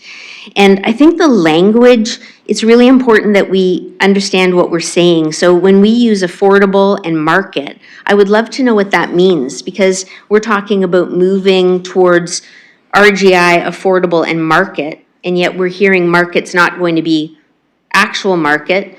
What is affordable? We've been into this before, like what is affordable housing? When we are moving away from some RGI units in our LMCH, like right now it's 100% RGI. I'd love to know what ratio are we talking about? How many of these other units are we going to bring in? And what are they? What does affordable mean? What does market rate mean? Has it been RGI since the time it started? Is this something absolutely new that we're bringing into LMCH, or has it been done before and now we're doing it again? This is exciting. I love the whole idea of regeneration, but I think it's about making wise decisions, learning from the mistakes of the past. You know, they say that for things to change, things need to change. And I think we're not addressing the addiction crisis and the impact it's having on our city, in transit, in housing, in our core area. We're going to keep talking about this. And it's not a drug toxicity crisis, it's an addiction crisis that is causing the public safety concerns for the majority of Londoners. I have concerns in here. So I heard mention of the regeneration was going to continue to be careful and measured, I think were the terms. So when we talk about the Build Canada Homes, it's on 4.2 that Civic Administration is currently working on an application to build Canada Homes for capital funding. Through you to staff, what can be shared about that, about what kind of amount of dollars we're talking about there and the time frame, so that it is in alignment with that careful and measured approach? Okay, thank you. Councillor, so this is something I just wanted to point to in general. So we're on 3.4 still, which is the submission from LMCH. I know and then we'll go to 4.1, which is the staff report, which refers to 4.2. So can I save your question for then? Is that okay? Yep, 100%. Apologies, I moved one in front of the other. So it talks about tenant outcomes. I really would like to hear more about that. I'll remind colleagues, 122 baseline, we started with very low rents of $600. They're now up to $1,000. So I want to know that that's not going to happen here. That if we're going to offer deeply affordable housing, then sustainability comes with that financial piece as well. There's on page 331, it talks about responsible stewardship of public assets and sound judgment. And I think those are really important terms that are needed. On page 333, it talks about in 2026, there's going to be acquisitions program starts in 2026 to 2030. Councillor, that's your time. Do you want me to go to the delegation for your questions? That'd be great. Thank you. Okay, I will invite Mr. Chisholm and Mr. Squire back up to answer any questions that you heard. I'm happy to summarize some that you heard as well. Thank you, and through the chair, I don't know if I caught everything through that. One of the challenges we have faced is who we serve. We administer a rent guaranteed income program that does not permit us to screen applicants beyond a simple level. So that has created challenges in the past, and we have worked through council and civic administration to change the way people access RGI housing, and that we are seeing some improvements. However, we do know that there are people that receive housing through the wait list that require more supports than we can provide. So we're really happy to see the increasing amount of supportive housing and alternative housing programs out there that we hope are going to continue to support those tenants to be successful. So, that is one of the challenges that we will face. And I've said a number of times, it took us 15 plus years to sort of create a tenant population that was higher needs. It's going to take us 10 plus to work ourselves out. So we will still experience some challenges, and our role is to sort of really make sure they're supported to be successful. So on that point, I think you had a question, and this language does confuse me as well, is on RGI versus affordable versus market. So rent guaranteed income, as a local housing corporation, we're responsible to provide and maintain 3,282 rent-geared income units. This plan does not envision us increasing the number of rent-geared income units we provide. Every net new unit we add will be either affordable or market. And the key difference there is affordable housing typically means it's a unit that's eligible to count towards the affordability of the building, which means you can access, it used to be Canada Mortgage and Housing Corporation funding, but now Build Canada Homes funding. So this typically looks like 70 to 80% of the median market rent calculated by CMHC. And that's that number $800 to $900 that Phil was mentioning. Even though we know there's market units out there that would rent a one-bedroom unit, we've seen them for $1,200, $2,000, $2,500. So there will be a point in some of our buildings where we will have some higher market rents, still probably low end of market, maybe at $1,300, that offset and bring more revenue into the project. Our objective to mix the income is to mix the tenant mix, to sort of make sure there's affordable housing for not those just waiting on a subsidized waiting list for 5 years, those who have more of an urgency and an affordability issue, but it brings the rental revenue we require in.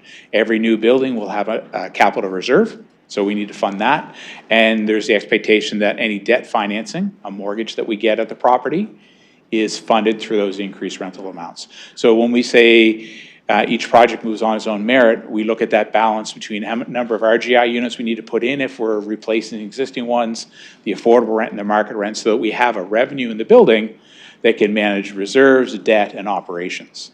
That is the objective there. So it's really, market is the highest rent, affordable is, 70, 80% of median market rent, and RGI is based on the Housing Services Act and that rule. So that's the one where people pay maybe $85 or $150 for a unit. And if you could remind me the next question. I think the counselor was looking for more information on the tenant mix component and the report back on that. If that I'll go to her for more clarification. Yeah, thank you. I think it was just the tenant outcomes in terms of making the regeneration be what we want it to be without vacancies and, unstable housing. Mr. Chisholm? Thank you, and through the chair, thank you for the clarification. So when we talk about tenant outcomes in this context, when we do a regeneration of an existing site, tenants are impacted. Starts to create anxiety, so we have a tenant relocation policy that sort of sets out how we commit to tenants, what the options are when we go through relocation. Do we move you in the existing site? Do we move you to another site? Do you want to come back? So really making sure that we have one-on-one conversations with all tenants impacted so they know what's happening to them and when, so they can manage what outcome they want to see at the end of the regeneration of that community. What we saw in Southdale, we moved them throughout the community if they wanted to stay, or it was an opportunity for them to reset somewhere else across our portfolio. So we want to make sure that we have that conversation one-on-one with all tenants so they know what to expect and when to expect it, and that would be success for us in that context. Thank you. Did we answer all your questions? The only other one was whatever you can share about the acquisition program. I'll go to Mr. Chisholm. Thank you, and through the chair. So the acquisition of existing rental properties is something that was introduced a few years back. British Columbia had a really healthy program where it was used to consolidate in the nonprofit sector a little bit, but also acquire some buildings that weren't in the nonprofit world, which would sort of naturally occurring affordable housing. So it's aging housing stock that has an affordable rent by nature, and with long-term tenants. So the objective of this strategy is to possibly acquire some of those buildings so we retain them as affordable. They wouldn't be subsidized, but we'd be in a position to acquire the building and operate it. We're not looking for a margin on the building like a private operator, so we'd be able to just purchase and invest in the building, use any of the rental revenue to offset any debt acquired, and make sure that housing stays affordable for the tenants that live there today, and on natural turnover for new tenants. They would have access to that. So it's a way to sort of get housing in an area we're not servicing today, or a type of housing we don't have available. It's just an interesting strategy. And we know that Build Canada Homes, as one of their approaches, is developing a strategy that is going to make specific funds available for that. So we want to be ready and thoughtful on how we would approach that. Thank you. I have Councillor Ferreira next, followed by Councillor Frank. Thanks, Chair, and thanks for the delegation. I guess some of my questions are kind of in line a little bit with some of the comments that were already made, but I guess the first thing I want to ask is about just clarifying the motion. I do see that it's to receive the report for the 15-year regeneration plan, but also in the report, the first 5 years of the regeneration plan is 300 million worth of capital monies, and then upwards of 1 billion for over 15 years. So I just wanted some clarification on, I understand that there's no financial ask here right now, but at the same time, I just wanted to get some clarification on, if we were to approve this, how does that translate into a future, I guess, report or recommendation coming back?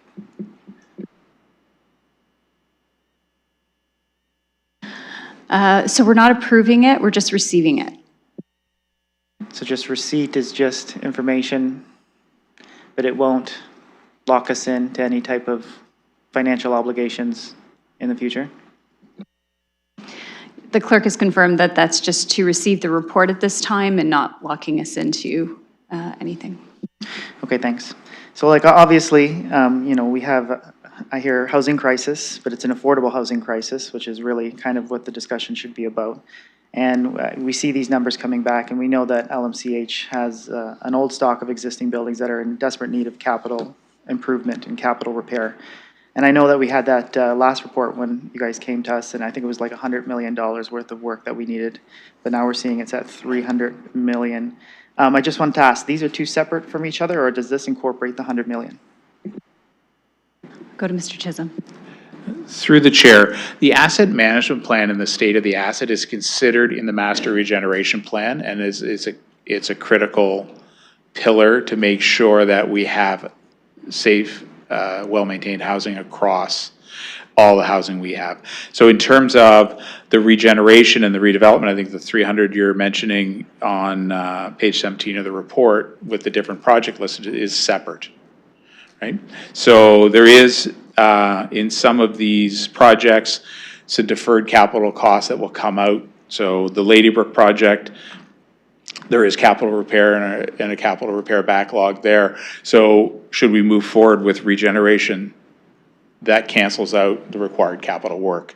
So there is sort of in the back end running a little assessment there.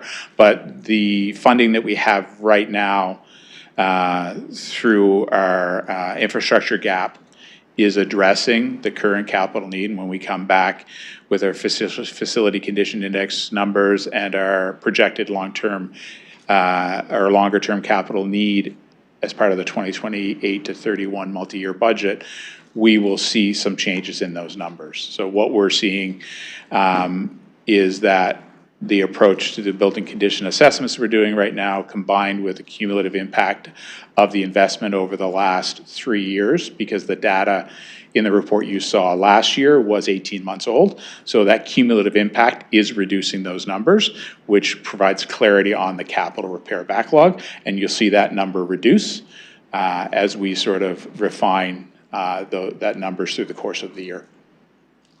Councillor Ferreira.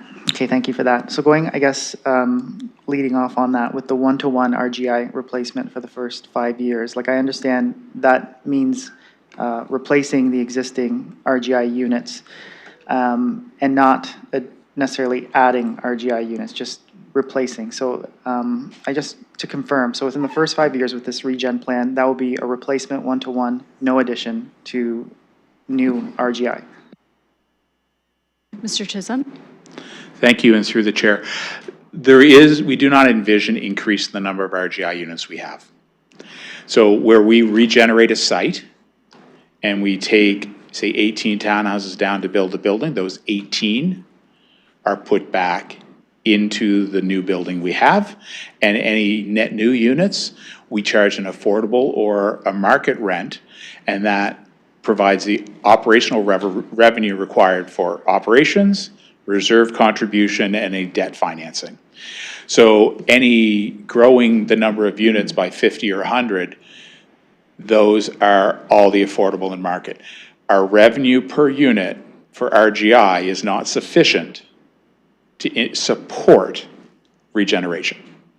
So we have to be careful that we don't add new RGI units to a building that's expecting affordable market rent. So if we're going to get $500 a unit combined between the city subsidy and the tenant, and we need $1,000 for that unit a month, we're creating a deficit. So we're being purposeful in that statement, in that if the service manager wants us to increase the RGI count, we're prepared to do that, but it has to align with the financial plan for that project or regeneration, because we can't absorb sort of lower revenues through RGI without an offset on the from the municipality. So I just want to we're clear, we were committed to 3282.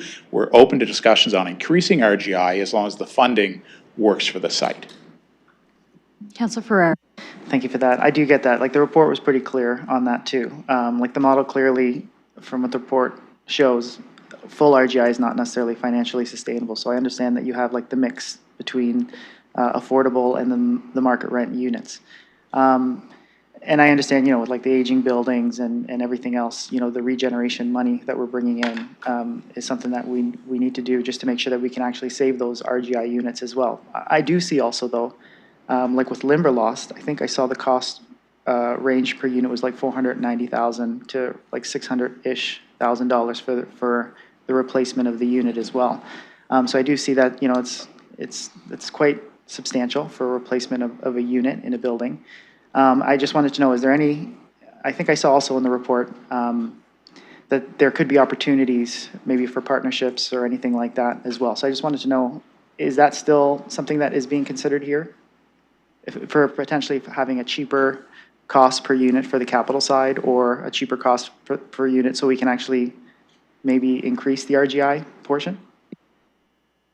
Mr. Chisholm. So thank you for the question, and through the chair. I think one of the challenges I faced myself is the same question of the cost per door. One of the things you'll see is that we're projecting that we're building family units. So it's taking up more square footage, it's more footprint, so to get more units, you have a little bit more cost. So if we look at the cost to build, that the target set by the City of London is $280 a square foot. Reimagine Southdale came in lower, and our target was $280 a square foot. So the challenge we're facing is a lot of our plans include family-sized units, because we understand from the housing needs assessment that's a gap. So as we go for each project, we will reassess the housing need and what is the unit mix that can be successful on that site. Does the data match the reality of the community? And we'll do some adjustments on that on a project-by-project basis to make sure each individual project is able to be self-sufficient. So would that include adding RGI units? That may be part of the conversation we have with the service manager / shareholder on a condition of funding. But it would have to make sure that we don't create a situation where the operating revenue is not going to cover debt, reserve, and operations. Because if we create that again, that's the situation the city found itself 25 years ago when everything was devolved. So we don't want to recreate that in new housing stock. Councilor Ferreira. Okay, thank you for that. Because when I see the 490,000 like base, and then it can go up to 650-ish thousand, like that could be the cost of like an existing home. And I just, like the numbers, they're a little bit, high. And then when I know that we're kind of not really increasing the RGI component itself, 300 million to billion over the next 15 years, you know, like, obviously that money is needed, but at the same time, increasing the affordability factor when we're putting in such a significant investment, I do feel would be kind of the direction I would like to see going. I know there's another item, so maybe I'll just leave some more questions for that, but just considering that, there is no net new RGI being considered here with the full regeneration plan, is that correct? Mr. Chisholm. Through the chair, that's correct. I will remind you that the affordable rentals are below, well below average market rent. We're renting 2-bedroom units at $1,200. They're, you know, so we are providing a different tier. Rent geared to income is a different program. It has a long wait time. We're trying to address the immediate needs of folks that are maybe new to the community or in the community and struggling with their rent today. So we're not targeting the deeply affordable, but this is definitely affordable. So if you look at what's on the market to rent, renting 2- and 3-bedroom units for under $1,600 is quite affordable for members of our community. And that's an important segment of folks, and they struggle quite a bit, right? Because so much of their income is going to rent. So we can serve that tenant group. We serve the community well. Counselor? Okay, last question then. Just breaking down the affordable and the RGI, because you were saying that like the prices are, I guess, comparable. It could be anyways, depending on who is in the RGI unit. So for affordable units, like what would those ranges actually look like? Mr. Chisholm? Thank you, and through the chair, you're challenging my memory a little bit. But I do believe our 1-bedroom units, we kept at, I think, $960. But the other units at Southdale, which is our first build, I do believe the numbers range from $1,200 to $1,500 for the 2 to 3 bedrooms. So it's those are deeply affordable.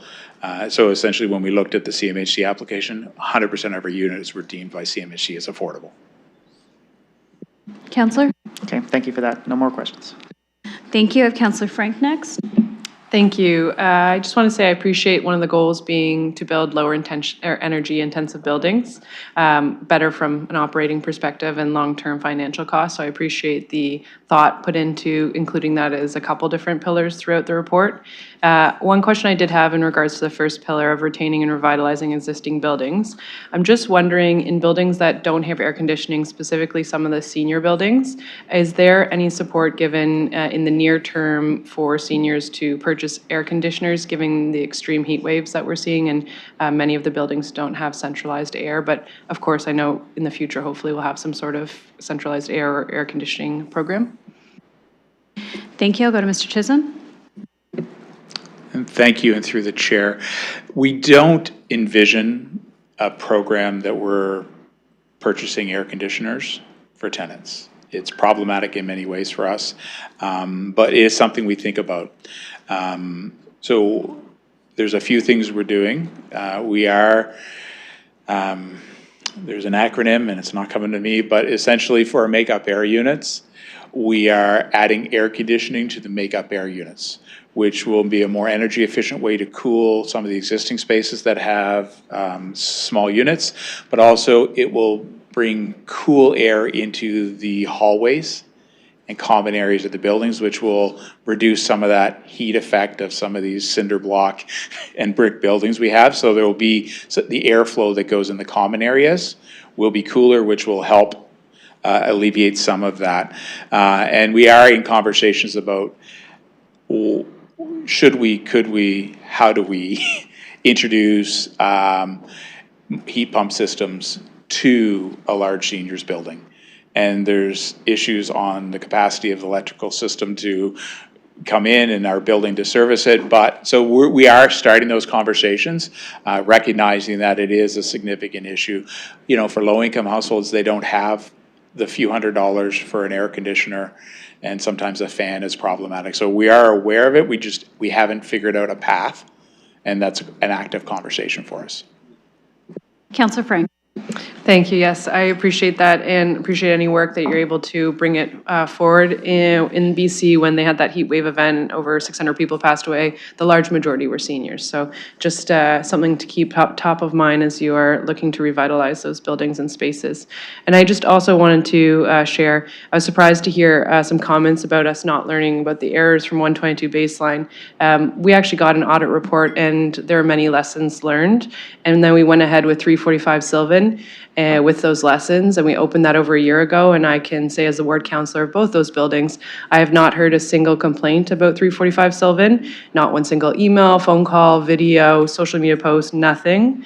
Why? Because we learned from 122 baseline, we improved and we changed our policies, so I have every confidence that the city staff and LMCH will take those learnings and continue to apply them in these regeneration plans.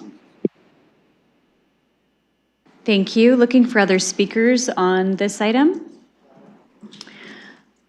Okay, Councillor Trosso, please go ahead. You have 1:10. Yeah, just to summarize, I'm still not clear what we're voting on. We're voting on receiving this report, but not approving it. When do we approve it?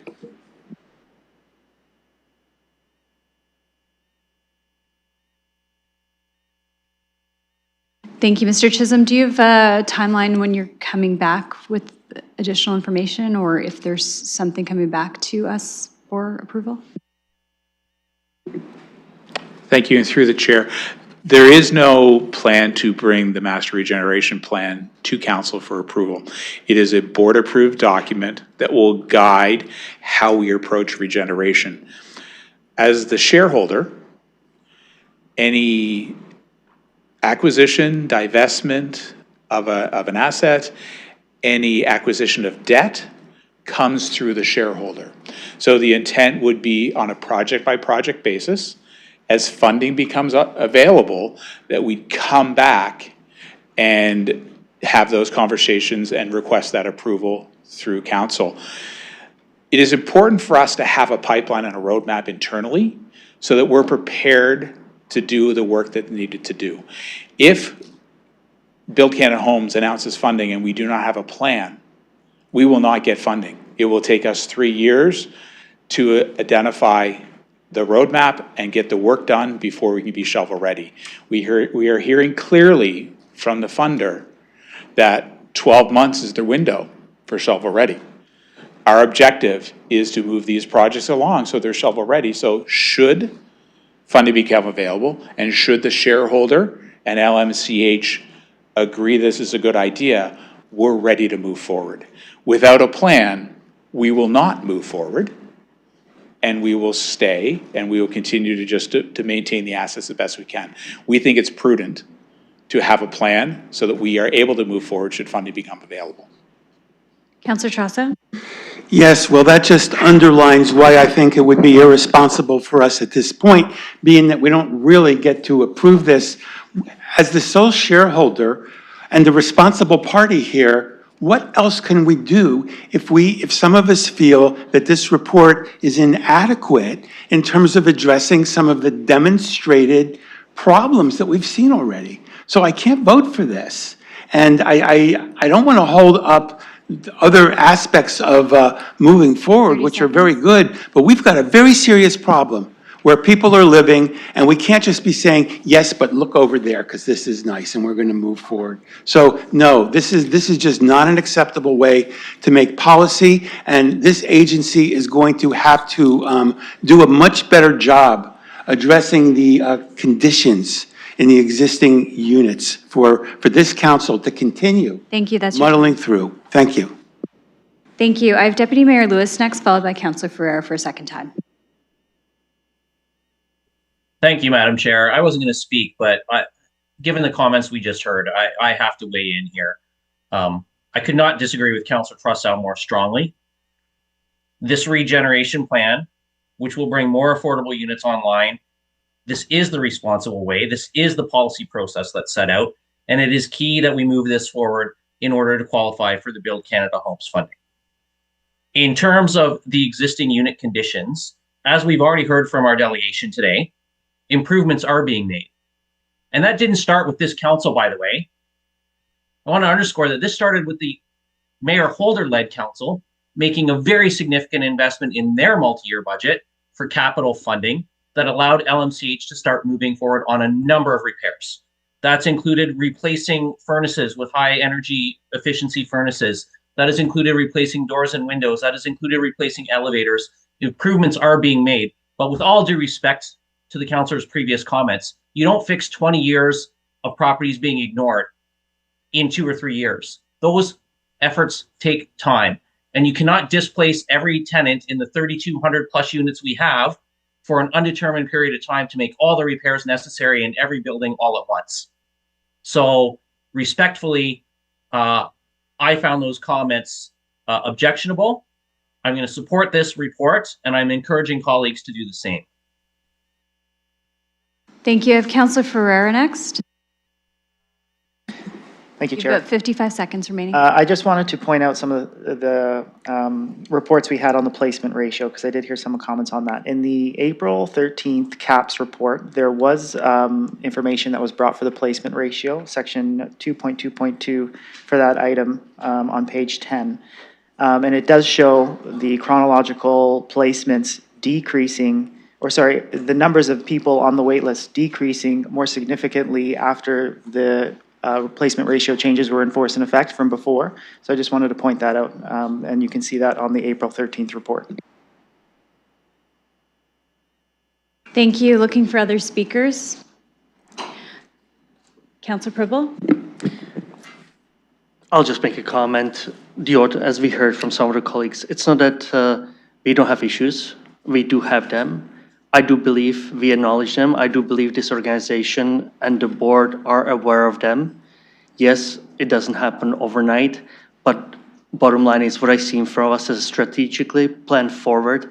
I will absolutely support it. Thank you. Thank you. Okay, seeing no other speakers online or in chambers, we will open the vote.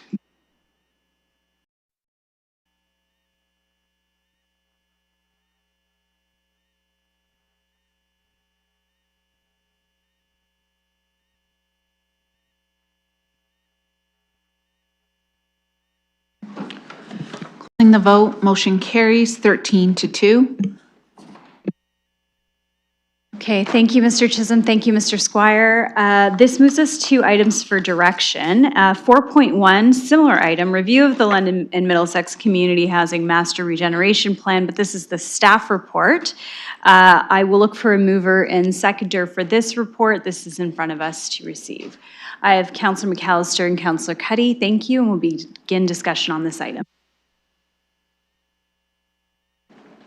Councillor Stevenson, I'm happy to go back to you for your question on 4.2 in that report. That sounds great. Okay, thank you. I'll go to Councillor Stevenson. Yeah, so my question on 4.2 is what can staff share regarding the application to build Canada Homes for capital funding? Thank you. I'll go to Mr. Feldberg. Thank you, and through you, Madam Chair. So we actually have a report submitted which will be on the next cycle of CAPS. Thank you. Councillor? Thank you. So is there a ballpark at all that can be shared with the public? Mr. Feldberg? Thank you, through you, Madam Chair. At this point, I think the best thing would be to read that report. It's quite complex, a lot of details in it, and we can have that conversation at that time. Thank you, Councillor. Can't blame a girl for trying. So in the executive summary of this report, it says that this report has been prepared to outline several implications and risks based on Civic Administration's review of the plan. Maybe I missed it, but I'm not seeing too much how what the guidance is for council to mediate or mitigate those implications and risks. So I'm just wondering, is that coming later, or is there anything that could be highlighted for us here? Thank you. I'll go to Mr. Murray first. Sure, thank you, and through you, Madam Chair. So I will speak to, I guess, the financial risks, and we've outlined a number of considerations in the report that I think is important context to be mindful of and aware of looking ahead. Certainly, we anticipate that there will be future funding requests from LMCH as it pertains to this plan as part of the 2028 to 2031 multi-year budget. And some of the considerations, in fact, all of the considerations that we've outlined here would be important and useful, I guess, reminders to be mindful of at that point in time around the implications in particular that any such investments would have, for example, on the city's debt situation, and how that might impact the overall debt picture for the city. So this is, I think, a long-term plan that will have multiple touch points with council, and I think these are good risks to be mindful of into the future as future funding requests come forward. Councillor Stevenson. Thank you. In the chart provided in Table 1, is 120, where does 122 baseline fall in that chart? Mr. Feldberg. Thank you, Madam Chair, and through you. 122 baseline is an affordable housing project, so it's not actually included in that table. Councillor Stevenson. Okay, thank you. And then at the very end of 2.1, it talks about tenant success, and the staff report says, tenant success is an important outcome that could be more clearly reflected in the plan. While the plan appropriately emphasizes financial sustainability and alignment with the expectations of the LMCH Board and City Council, it may benefit from a more balanced articulation of how tenant success will be supported and measured. This could include clearer reference to elements such as housing stability, tenant engagement, safety and security, access to supports, successful tenancies, responsiveness to tenant needs, and improved quality of life. So I couldn't agree with this more. My question is, if LMCH was in discussions with city staff throughout 2025, why is it not more clearly reflected in the plan? Mr. Feldberg.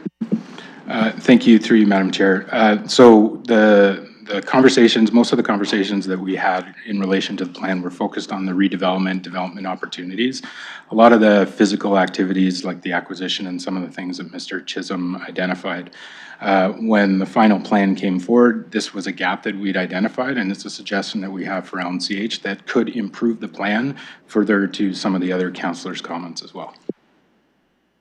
Councillor Stevenson. Yeah, thank you. My comment would be, though, we're not addressing the elephant in the room. There's one thing that is having a huge, huge impact on everything, and we're still not talking about it. I fail to understand how it's not a top priority. On page 352, it talks about how future requests to be funded through debt were not included in the debt forecast in the 2026 budget update, which highlighted the projected growth in the city's debt burden.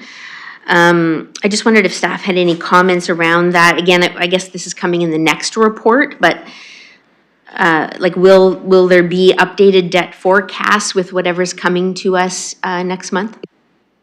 Thank you. I'll go to Mr. Murray. Thank you, and through you, Madam Chair. What that refers to is the debt implications of any future project or funding requests that come from LMCH pertaining to this this plan, this regeneration plan. So we would envision that through the multi-year budget, there will be potentially a business case that comes forward, and there may well be debt associated with that plan. This is referring to the fact that that debt is obviously not captured or reflected in our forecast at this point because we do not know what that looks like in terms of the amount of the debt, the term of the debt, that sort of thing. So that is what that point is referring to. Councillor? Thank you for that. I guess what I'm wondering is when the decision point comes to council about an acquisition plan and potentially the Build Canada Homes, if there's debt involved, will there be debt forecast updates for us to consider at the same time? Mr. Murray?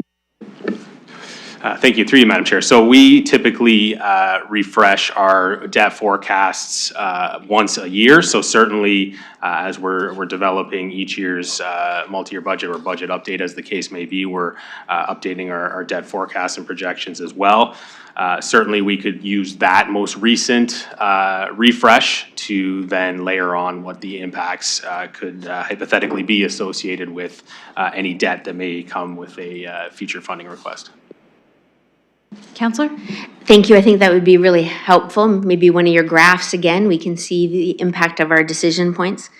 Right below that on page 352, it talks about the intention of the plan being to generate additional revenues, but if the revenues don't materialize as planned, LMCH could realize an operating deficit. Now, we saw that at 122 baseline. We're seeing that at many of the community housing providers as you do the new end-of-year mortgages and that kind of thing, and toll puddle. So is there any kind of a risk assessment model or anything that is going to be provided to council as we make these decisions? Because I hate for us to, like, an intention is good, but it would also be nice to know what we can do to ensure, or at least how readily council would be informed of the impacts, right? Because again, if I look at 122 baseline, it took an audit report a long time later to realize that there were financial implications to taxpayers because of that. So knowing that this is being highlighted now, how proactively can civic administration inform council of anything untoward that's going on? I'll go to Mr. Murray. Thank you, through you, Madam Chair. So as it relates to future requests that may come from LMCH, I think what will be important for council to understand is the sensitivity analysis that LMCH has undertaken as it pertains to any particular project that is being put forward for potential funding. Obviously, the intention would be that these are self-sufficient developments in the sense that any additional debt requirement to fund them can be covered by additional rental revenues. But certainly there is a sensitivity analysis that needs to accompany that to ensure that we're not cutting it too close as it relates to projections and pro formas on those developments. So, I think there's an important concept of margin of safety that needs to be built into those projections. And it would be, I think, important that as part of those future requests that LMCH articulate the sensitivity analysis that has been done in those projections. Counselor? Yeah, thank you for that, because again, the intention is great. 122 baseline had a great intention about being an affordable housing building. And I think it's really, it was sad to see the loss of that highly affordable, deeply affordable rental units in such a short period of time, right? So city built, city run, city managed, and the rents went up significantly in just a short period of time. So I'd hate to see that here. We really want to keep the rents as low as possible. And if LMCH is raising them up to market rent to keep things financially sustainable, I think it's really important that council understands what is happening to the rents.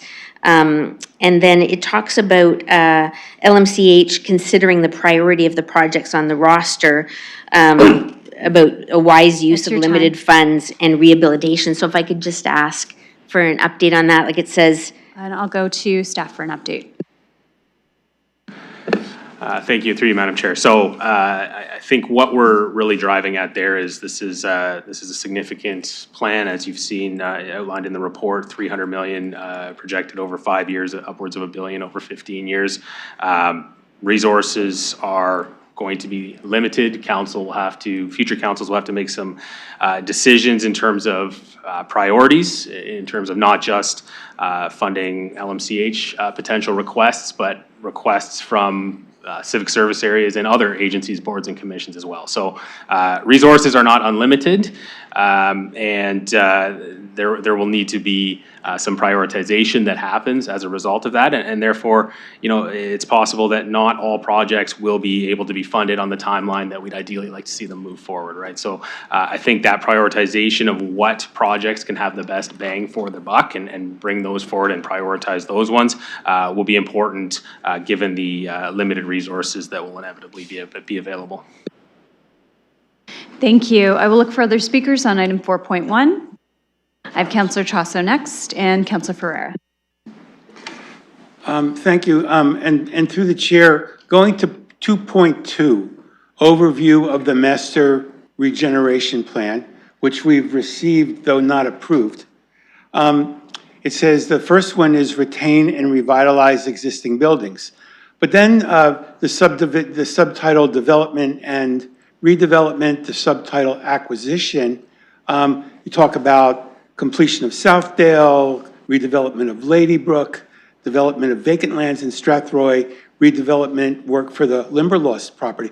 Where does this report actually address the risks that are involved in that first, and I'm coming back to that first lever, the risks involved in that retain and revitalize existing buildings? Because when I read this report, just like reading the plan itself, where it falls short and where I have very concerns about is it doesn't really address that first lever again. It talks about all the other things that are going on. It doesn't talk about the first lever. And I think it's a blind spot. We're just not dealing with this. And I think that we're not dealing with this, and every year we don't deal with this. The problem is getting bigger. It is going to blow up. There are serious liabilities that we could be facing due to poor conditions in buildings, and also due to the deleterious effect that the deleterious effect has. Just a moment, Councillor, while I hear the point of order. Councillor McAllister, go ahead. I think we're straying a bit here, and my point of order refers to, I feel like there's an accusation in there that the board is not doing its due diligence. There are liability concerns, and I take issue with that because I think that raises serious legal accusations in terms of the board not doing its work. So I would ask that the councillor retract that statement. The board is aware of issues, we're dealing with them, and I think you're crossing a line. Just a moment. Let me rephrase that. Just a moment, Councillor, just a moment, please.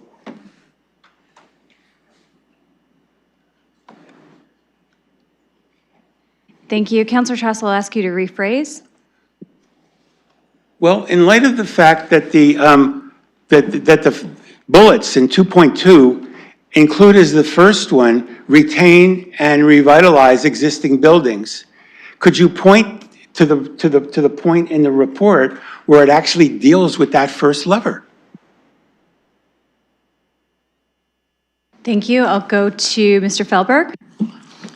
Thank you, and through you, Madam Chair. So it's true the report does not deal specifically with the retain and revitalize existing buildings, but the perspective on that is that City Council has invested through the COCHI program. They've invested in capital repairs at LMCH very specifically as its own particular line within the COCHI investment plan.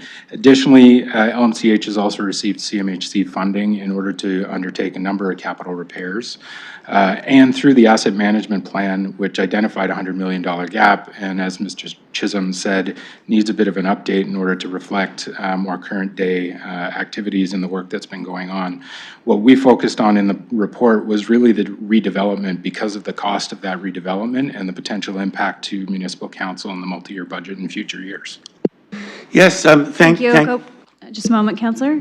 Please go ahead. Yeah, so I think what is clearly happening here, in my view, and I hope this doesn't offend anybody, we're moving forward with redevelopment, refurbishment, acquisition on a couple of particular lands, but we're not dealing with the condition of the premises in a responsible way as they are now. And I say that really having thought about the condition of these units based on the asset management plan and based on what I'm hearing from not only residents in the building, but neighbors. It's really a problem. And I think that we are, and I'm sorry, I'm gonna say this. We're not being responsible if we gloss over the problems in the building. Just a moment, Councilor. Point of We'll do order. the point of order. I have 2 point of orders. I will start with Councilor McAllister.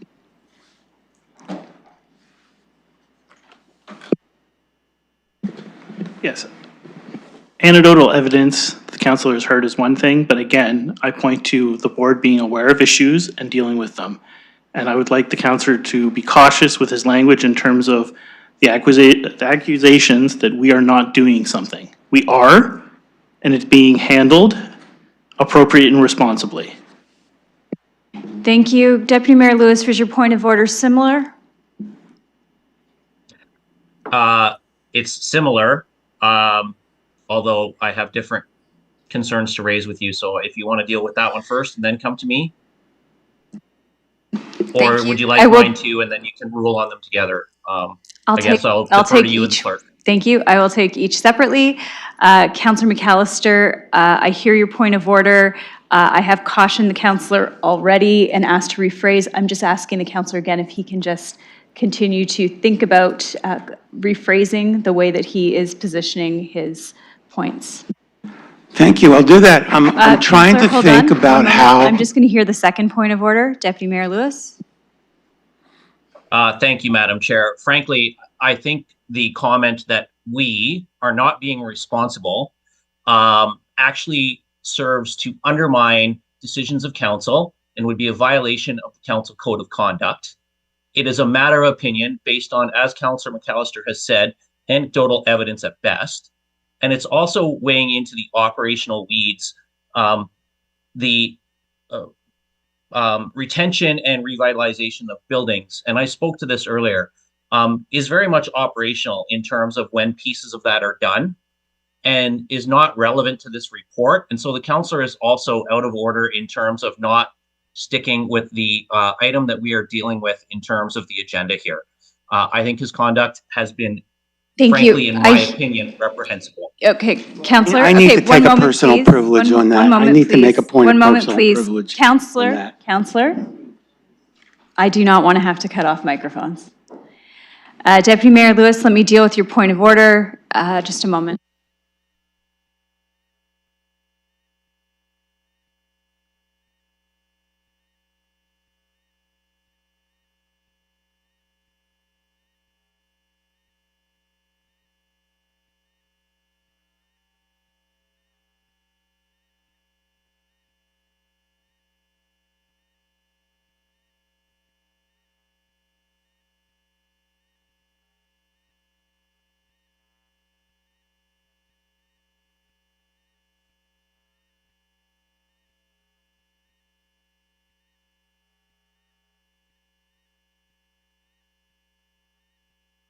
Okay, Councillor Trasso, I'll reinforce my caution and I will ask you to stay on topic. I agree that we're veering into other areas. And with that, I'll let you continue on your comments. Thank you. I don't think I do want to take a point of personal privilege on the reprehensible. I mean, I'm reading this report and I'm trying to give my honest assessment Thank of you, what's not Councillor. Here your included. point. One moment. So just to give you, preserve your time as well, and to keep you on the topic at hand, you're asking for me to deal with your point of order around term reprehensible. I hear you. I will again let Deputy Mayor Lewis know that that I agree that that was a bit overboard, and that I will ask for everyone to maintain decorum, and I think this is just a reminder for everyone. With that, I'd like us to return to your comments, so go ahead.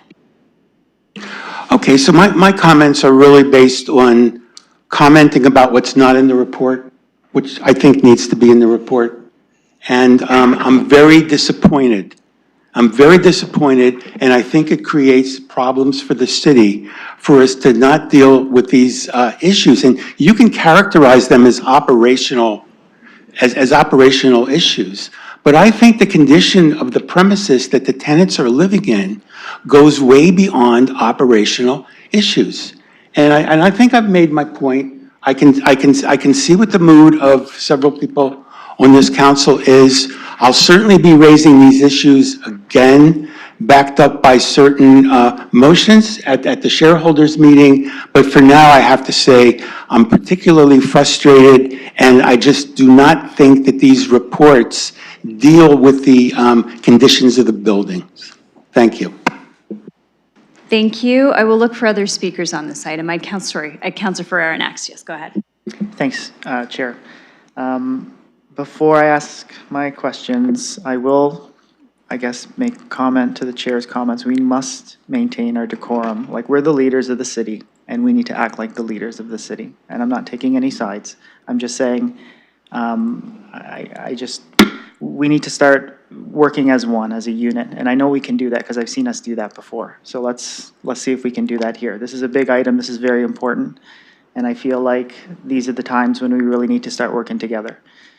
For my question, for this item, if we were to approve this to staff, would we be expecting this as as a receipt here of this report? Would this be coming to the multi-year budget? Would this be kind of an action that council, if they take, we will see business cases regarding this on a multi-year budget process? Or will we be seeing potential funding reports coming before that time?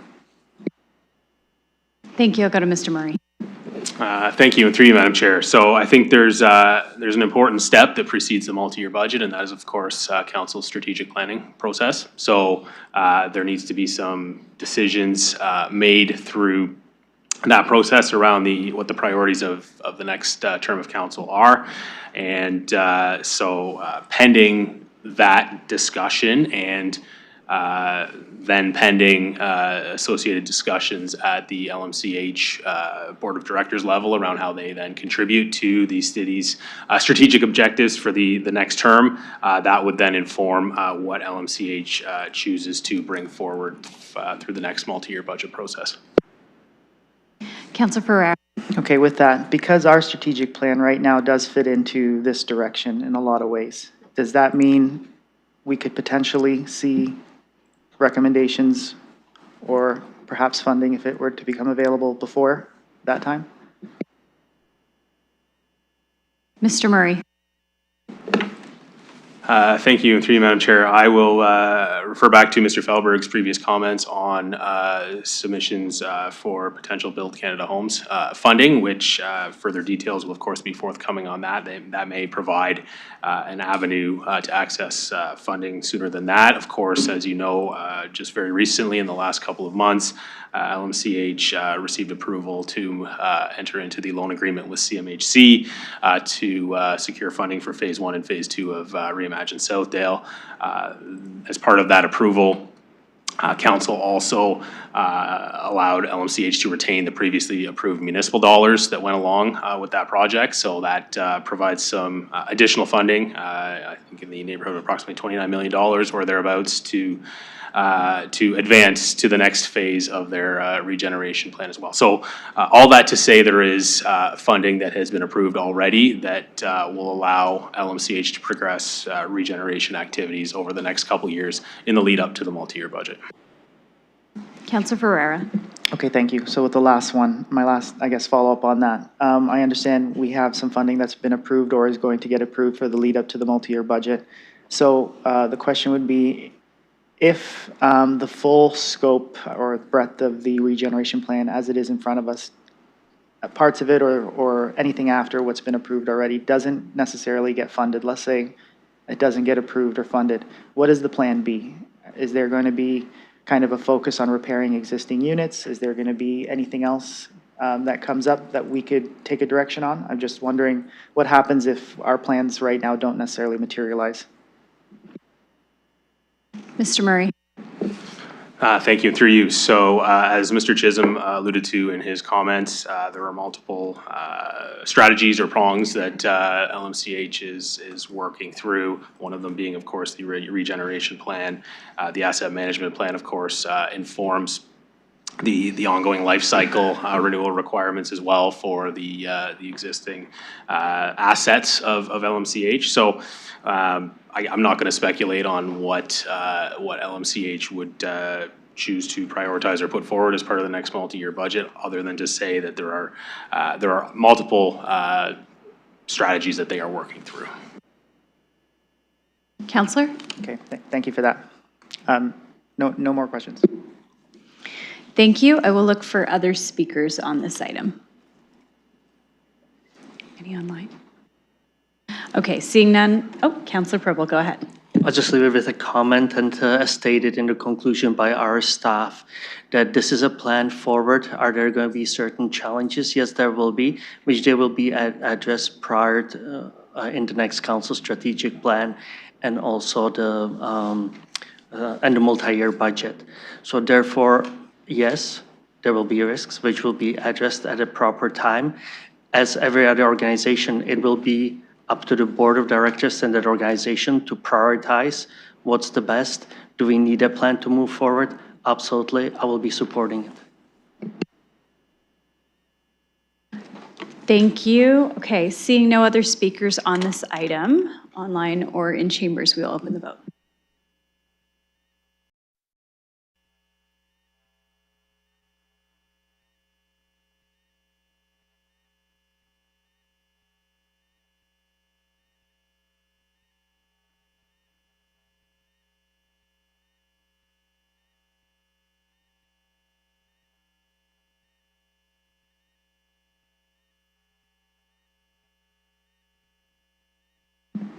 Closing the vote, motion carries 13-2. Okay, thank you. Committee, I'm in your hands. Our next item, 4.2, is probably going to take some time. I'm looking to you as to whether or not you'd like a 10-minute break now. Okay, I'll look for a mover or whatever time you choose to put forward. Okay, I have Councillor Purple moving a 10-minute break, looking for a seconder. I have Councillor Frank moving that break, and we'll do this by hand. All in favor, and those for online, if you can put your cameras on.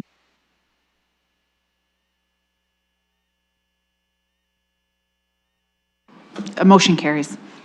Okay, thank you. We have 10 minutes. There are some snacks in the break room.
Okay, we are now on item 4.2, which is the London Transit Commission Governance Review Findings and Recommendation.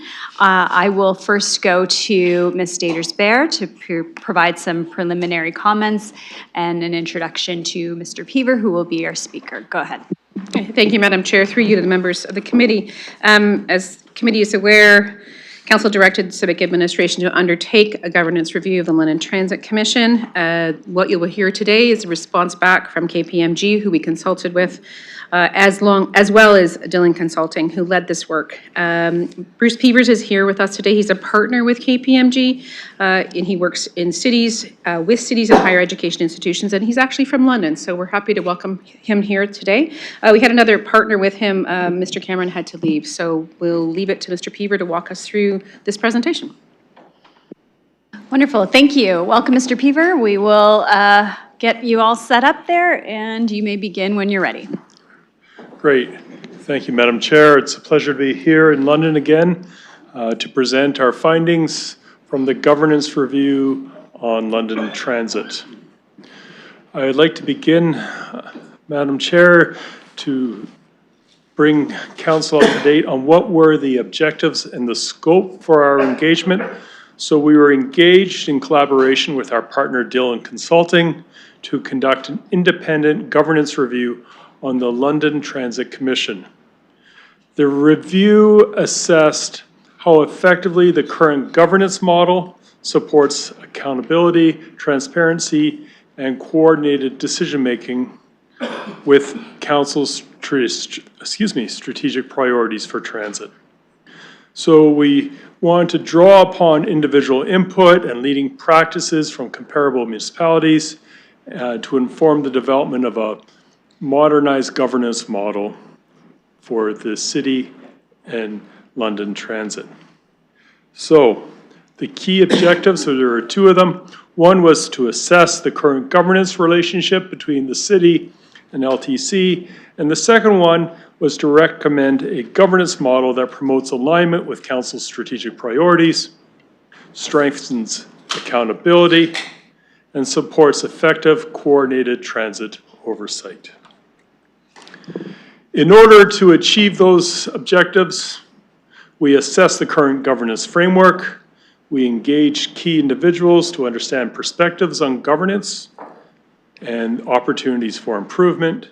We conducted a jurisdictional review, and we developed 3 different models to look at for the city's consideration.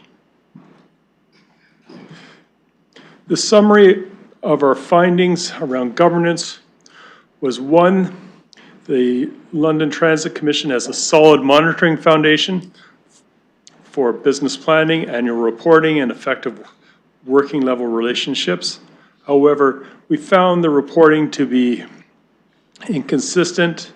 There's issues around the decision-making process in order to support Council's oversight of its priorities, risks, trade-offs, and how you implement different projects. There is also a finding around, while the bylaw establishes formal roles for Council and the London Transit Commission, accountability is not always consistently applied in practice. There's also a finding around authority. So the governance structure appropriately assigns Council authority over funding and policy direction, and the London Transit Commission authority over operations. However, what we found was that decision-making and escalation pathways are not always clearly defined or consistently used. And finally, there was a finding around alignment. So both the Transit Commission and the city are generally aligned at the strategic planning level, but there's some alignment issues during the implementation due to funding constraints, competing priorities, and operational pressures. If we look at the 3 different models we considered, I'll start with option number 3 and work backwards. So we looked at Option 3, which is a municipal services corporation. And municipal service corporations are being rolled out across the province for a variety of reasons. There's also option 2, which was to bring London Transit back into the city as a city department.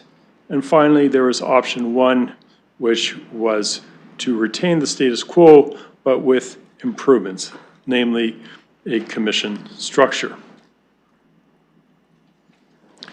So what you see before you is the recommended model.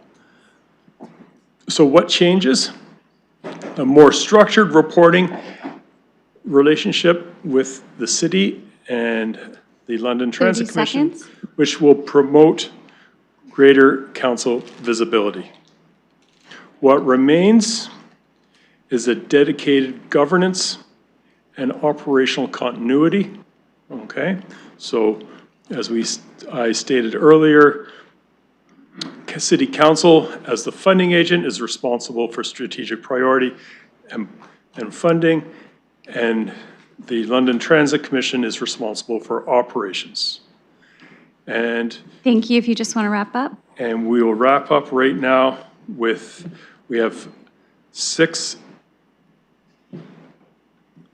opportunities or recommendations for you, and they involve both the composition of the commission, responsibilities, how council and the Transit Commission report, governance training for the commission, the alignment with the city's strategic plan, and finally, how to develop greater strategic capacity within the commission. Madam Chair, that is our presentation. Thank you. Okay.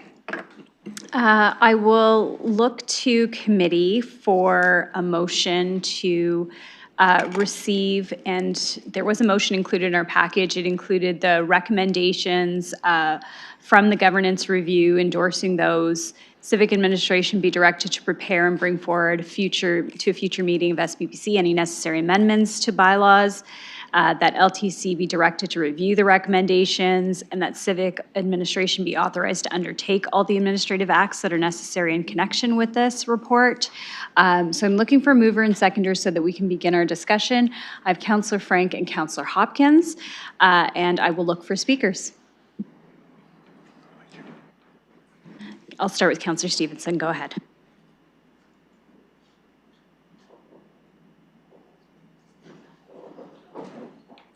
Sorry, if we could just get your microphone.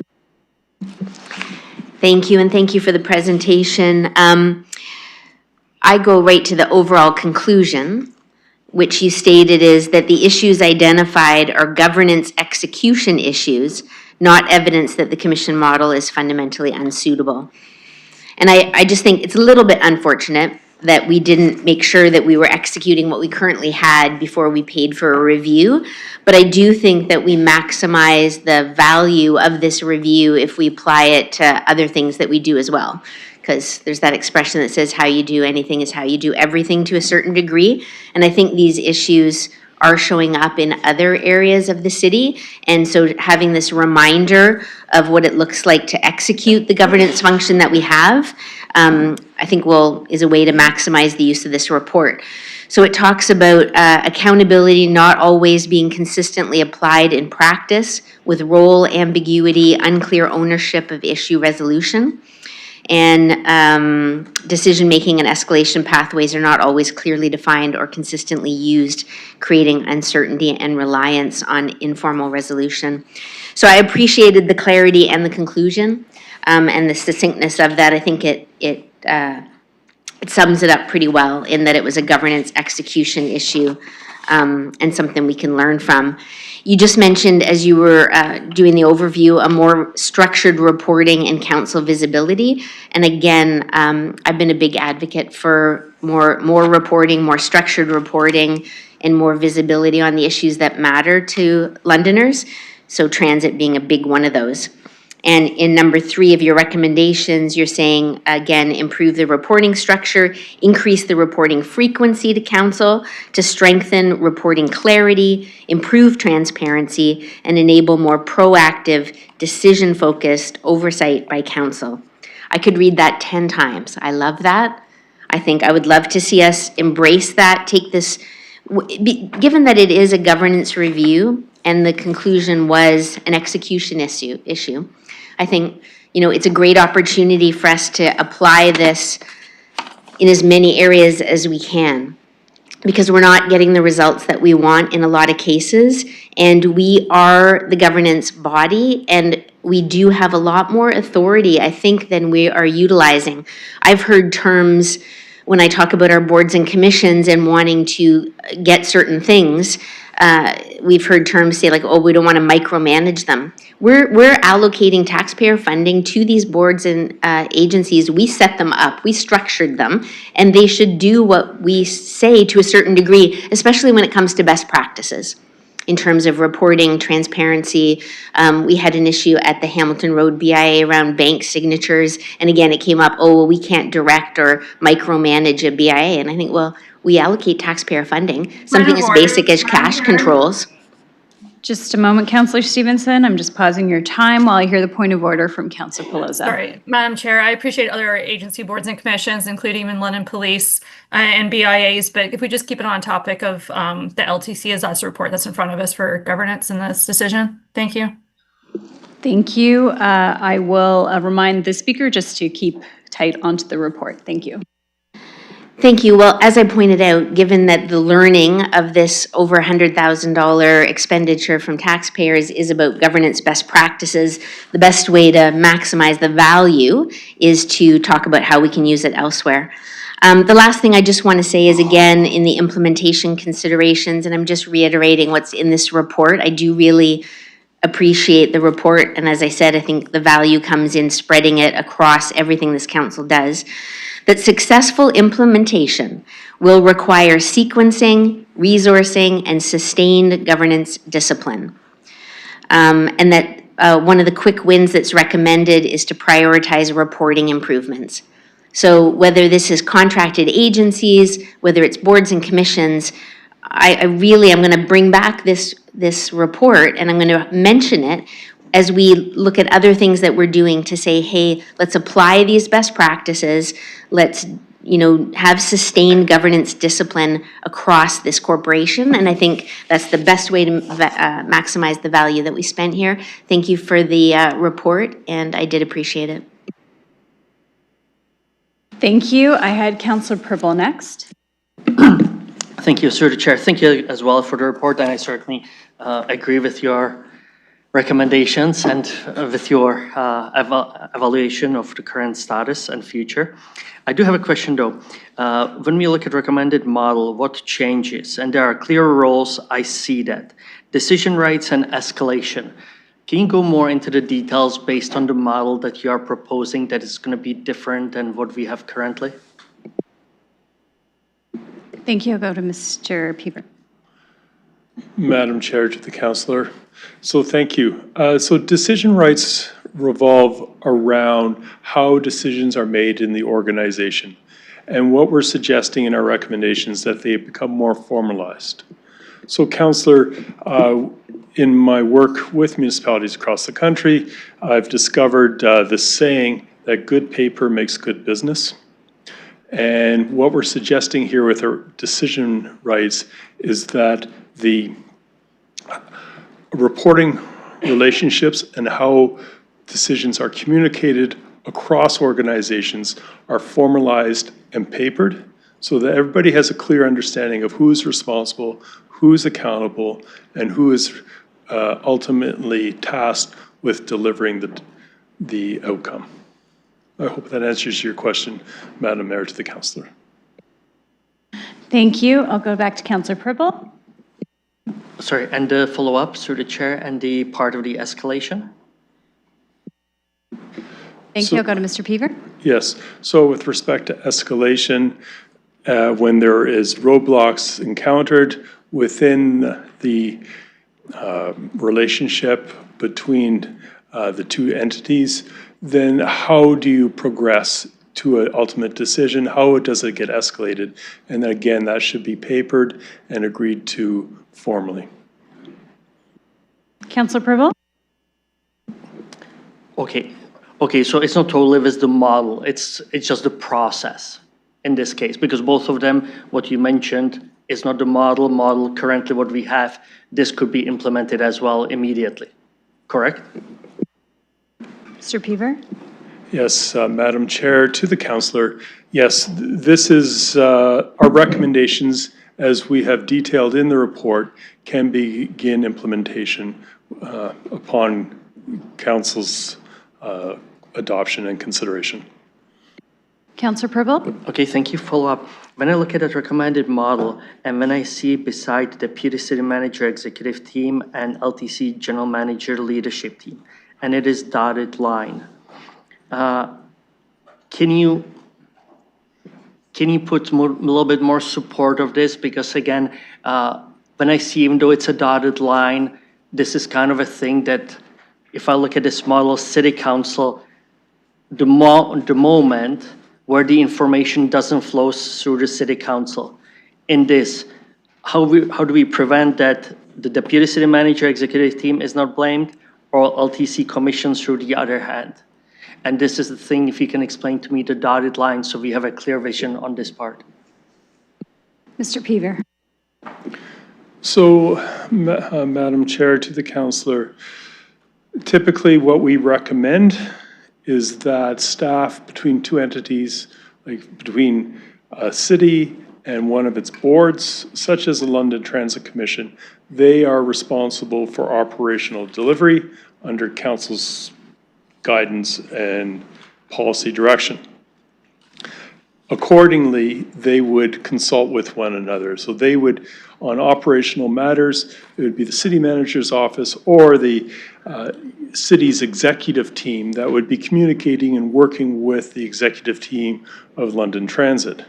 When it involves policy and strategic priorities, then it becomes a matter for council, and council is ultimately responsible for strategy or strategic priorities as the funder and as the overall body holding the London Transit Commission. That said, in our recommendations, we're suggesting that the board be made up of 4 councillors and 3 representatives so that you have a knowledge-based board. And therefore, it would be our expectation that council would consult, so the dotted line, with the commission around strategic priorities for transit in the city. Councillor Purble? Thank you for that. And actually, I'm going to go to the staff. After you heard this explanation of the dotted line between you, the executive team, and LTC General Manager and Leadership Team, is your understanding clear? And do you see as proposed in this model working well?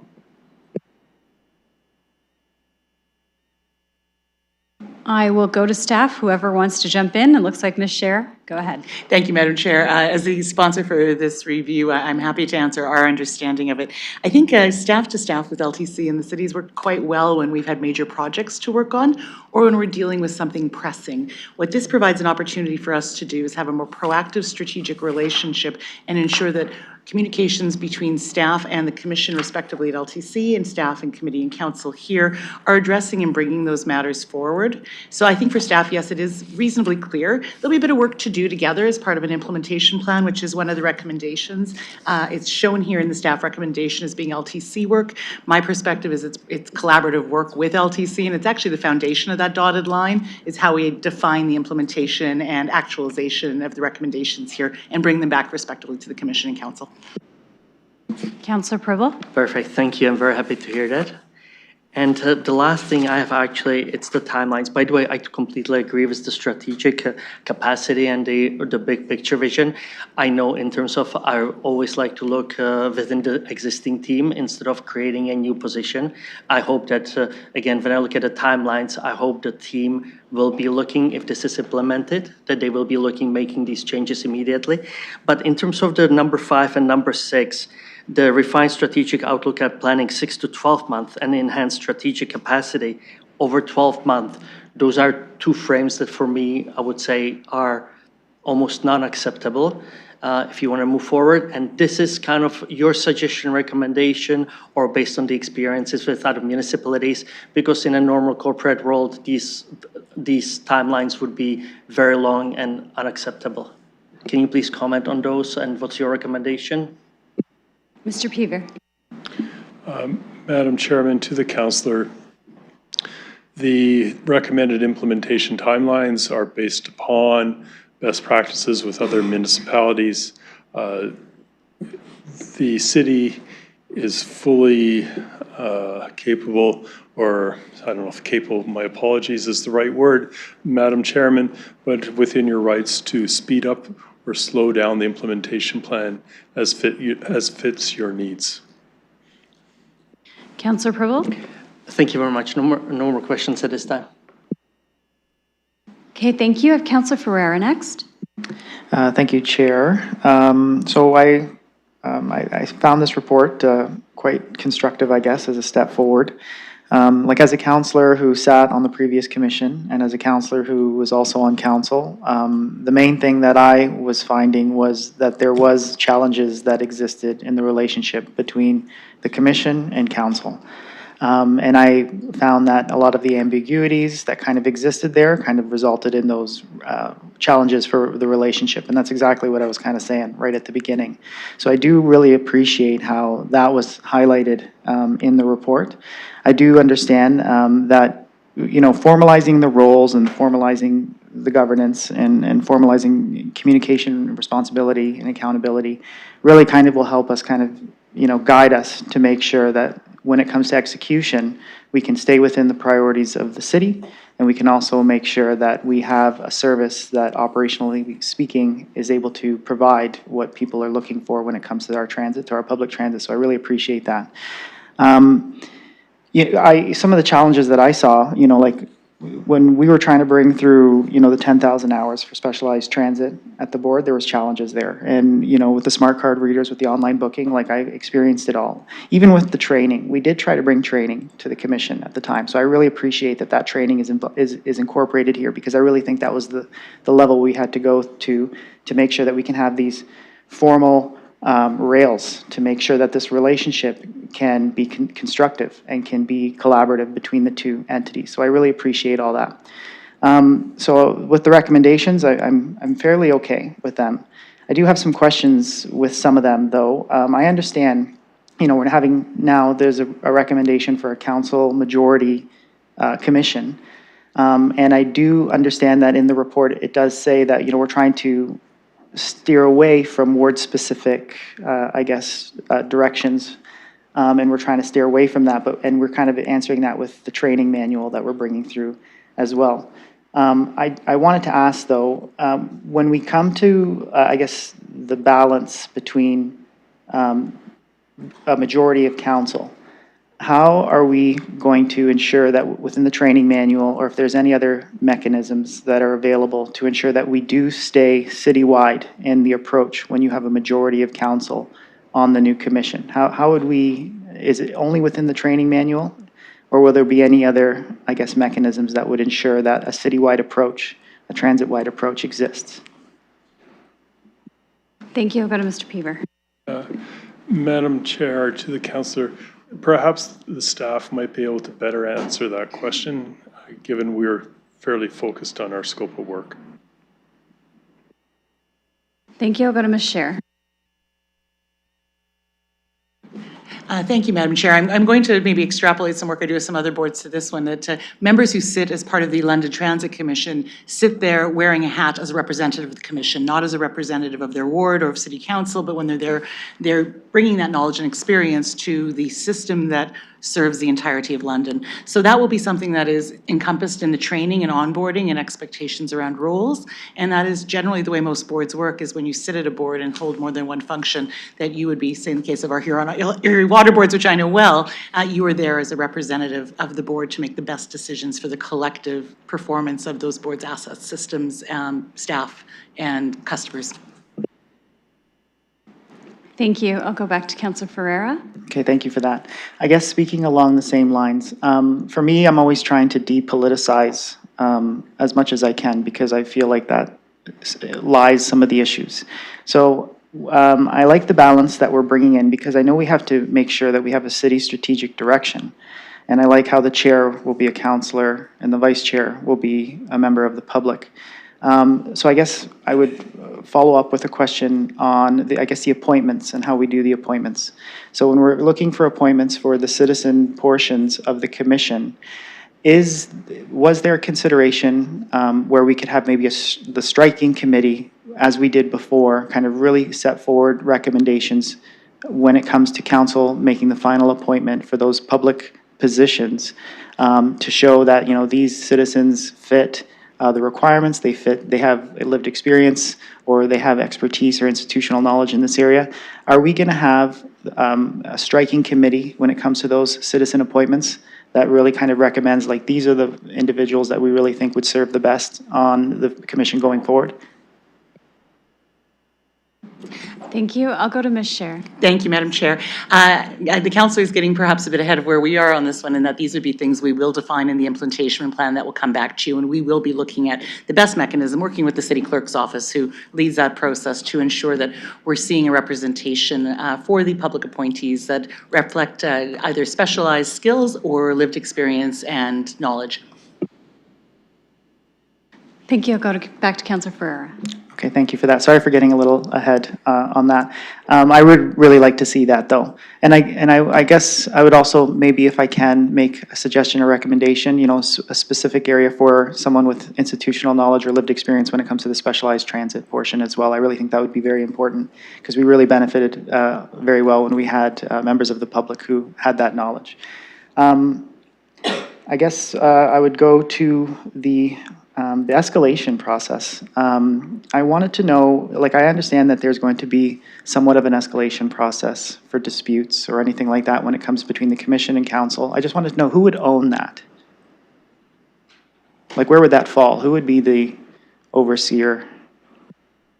If I could. Thank you. Yeah, Just, sorry, Councilor, you have 30 seconds. Go ahead and spare. My apologies. Through you. I think the question is, obviously, in a relationship, both parties are responsible to ensure that where there is conflict, we would work it out together. So depending on the nature, through you, Madam Chair, to the councillor, I think the city would obviously have that responsibility. Those are the kind of things that we can build through our discussions with LTC moving forward. But the intent is obviously to develop a robust way of developing or ensuring that we are addressing concerns moving forward. It could be us, it could be them, it could be a combination thereof, depending upon the issue. Councilor Ferreira? Did you say 30 seconds? 30 seconds. Okay, well, then I'll just try to say this one last question. When it comes to the senior manager for strategy and relationship role, I see that that's reporting to the LTC. Was there any consideration that could, and I know this might make things complicated, but could be reporting to both the city and the LTC at the same time? Thank you. I will go to Ms. Scher. Thank you, Madam Chair. I think it would be very difficult from an employment perspective for them to be an employee of both organizations, as the staff of LTC are separate from the staff of the City of London. That said, I think that relationship will be very critical and work very closely with City of London staff. 7 seconds. Councilor Ferreira. Okay, well, I'll support the recommendation. I really feel like this is giving kind of the guidelines that we need and really formalizing the relationship. So Thank you. I guess, That's your time. okay. Thank you. I have Councilor Hopkins next. Thank you, Madam Chair, and thank you very much for the presentation. At first, when I thought we were going to do the governance review, I wasn't sure if we needed to do this, but reading the report, a lot of good information, a lot of guidance going forward, so I do appreciate a number of suggestions. I want to sort of maybe underline the things stood out for me, and what I confirmed for me, the training that is needed and the composition, it all kind of comes together, but also the public, the 3 members from the public, and having that accessibility lens. I do appreciate comments from the public that we've received on this report. We have someone up here in the gallery as well as another comment. I think that is a really important part of the composition as well. Of the board. It's just not the councillors, it's also the public, how we come together. I also appreciate Ms. Shear's comments around the composition structure and the collaboration between the city and LTC and how we can work with that. And I love those little markings around the option where we're looking at the commission structure with improvements, but I think it's greater than that, and I think there's a lot more to come. So again, want to thank you for I think making us all understand where we need to go with the board, and thank you again for the presentation. Thank you. Looking for other speakers? Councillor Trasa? Thank you. Through the chair, I just wanted to express my support for this report and my deep gratitude to the consultants for the thoughtful methodology they used that included looking at other jurisdictions as well as doing a, sometimes difficult assessment of where we've been. This is not the position that I started with. And as I read the report and as I reread it again, I came to the conclusion that taking it further at this point would indeed involve some things that we might not be ready to do and some risks and some organizational challenges. So while I very much believe in the underlying premise of this report, and also the fact that we needed to do this, we really needed to do this. I know people are going to say this was an expensive report. I don't have a problem with the value of the report that we received for the money. I think we received good value. There are a couple of minor things that, having said that, there are a few minor things that I'd like to tweak. I don't think that has to be done today, but I just want to highlight two of them. Number one, in terms of the makeup of the non-council members of the committee, we have a lot of professional expertise on staff. And the professional expertise on staff on things like auditing, personnel management, understanding the transit environment, are things that we could supplement on the staff. For me, what the most important role of the other members is the lived experience that transit riders have in terms of people need to be able to help us answer the question, why are people not taking transit more? We're seeing a decrease in ridership. I mean, this is just very important. I like the way that the report was ultimately drafted, and I would not offer any amendment at this point because I think you've left it flexible enough that we can work that out. Certainly with respect to the disabled community, there has to be a representative. But on a 4-to-3 board, there are two others, and I think there's some latitude there. But it has to really focus on the experience of our riders. The other thing, and I think Councillor Ferreira touched on this, I think the idea of having a communications and liaison officer is a good idea. It's badly needed. However, and I understand the deputy city manager's reluctance to try to create a blended position from a funding and financing and reporting a challenge. But I think it would be very important to at least have an understanding that the person in this role has a bit of arm's length latitude to sometimes say things that might not be a direct result of what they were told by their supervisor. And I think it's very important to have that independent arm's length relationship, at least to some degree. This is going to be a very challenging position, the liaison communications person. And they need to be able to have the independence to be able to reach across to the other agency where there are going to be challenges. We did this when we were dealing with the mobility master plan. So it was a special project. I think staff went out of their way to do this. This has to be regularized into everything we do. Other than that, I'm very happy with the report. I thank you for it, and I'm looking forward to, we have to do quite a bit of work in terms of how we're going to implement this. So I think by adopting these recommendations, we're not writing a whole lot into stone right now, other than this is the direction that we're 30 going seconds. in. And in closing, I just want to say, I think that this report adds a lot to where we've been. And I know there's a tendency to make the claim, well, this is just repeating what we were already going to do. But I do think that this report, there's so much depth in this report that I think it does add a number of layers of richness to where we're going with this. Thank you. That's your time. Okay, looking for other speakers on this item? None online. I will go to Councillor Frank. Thank you, and I too appreciate the findings of the report. I think it demonstrates that we need to have some slight course corrections, but not a major overhaul, which I think is a good approach and a less expensive approach than the alternative. And I personally have always wanted to have members of the public on the commission, so I'm glad to see that was suggested, and I look forward to when that can occur. I also appreciate the suggestions for improving the training processes. I appreciate the onboarding that we received, although it was midterm.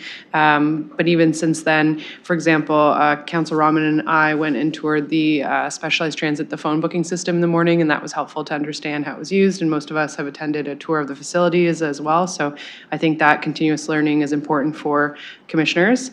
More frequent reporting sounds good to me. I know, for example, the health unit sends monthly board minutes to council for their review and consideration.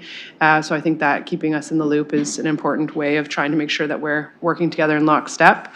I also just want to say that I'm very proud of the work of the current commission that we've been able to do in the last year. I think that we've been effective in progressing many items, and I'll just give a quick summary because I don't think that everyone is aware of all of them because we don't have the continuous connection. So for example, we've changed the agenda structure to allow for more debate. We approved an additional 2,000 service hours on top of the pre-existing 18,000 service hours for this fall to add more buses downtown at night. Submitted the assessment growth case, which was approved, pre-ordered some buses for future growth, approved the new specialized transit provider, directed staff to report back on debit credit payment types.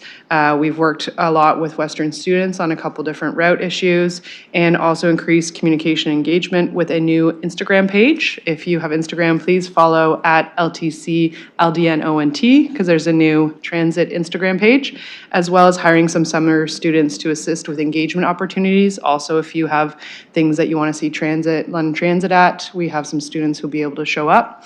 And I also want to thank the London Transit staff who have continued to do their important work throughout the last couple of years, despite many governance changes. They have stuck to their strategic plan and to their operational plans and made sure that there is stability and continuity in the work. So I just want to say thank you to them as well. So I will be supporting this and appreciate the recommendations that were outlined. Thank you. Just looking for other speakers. Seeing none, Councillor Lehman, will you take the chair? I have the chair, and I'll go to Councillor Rahman. Thank you. I appreciate receiving the report that's in front of us and the engagement session and consultation that I participated in with KPMG, as well as the work you've done with city staff and with transit staff on this report. I'm supportive of what's in front of us, and I actually really appreciate and value the fact that we have something to work through and work from, because I think some of the issues that we were seeing with transit before were just kind of unnamed, and it was difficult really to get a full perspective of what they were, and now I feel like they're named, they're in front of us, which is very helpful, and it gives us a path forward. However, I do still feel like there are some underlying concerns that are perhaps more, in some cases, ingrained in the culture of both the city and of LTC that I think will be more challenging to address. And I think you've provided some feedback on them, but at the same time, for instance, on formalizing how we'll deal with any issues that arise, I will say that the frequent reporting will help, but a lot of this and a lot of what I read in between the lines of the report has to do with relationship building. And one of the recommendations you have is for a manager that would be responsible for that strategic relationship communication side. Where I struggle with that is I see that as a leadership function that must be at the highest level of any organization. So I'm just wondering why that wouldn't be tasked to, or in your recommendation, it wasn't tasked to the current leadership versus being a separate person. I'll go to the delegate. Thank you, Mr. Chairman, to the councillor. So when we considered the additional position and enhancing the capacity of the organization, we were mindful of the experience of other large transit organizations in the country and the incredible demands that are placed upon the leadership of these transit commissions. And London is no different. And what we found when we looked across the country, what was common was that the executive of a transit commission are being pulled with respect to operational issues, right? Like, there is a line down, how come the buses aren't there?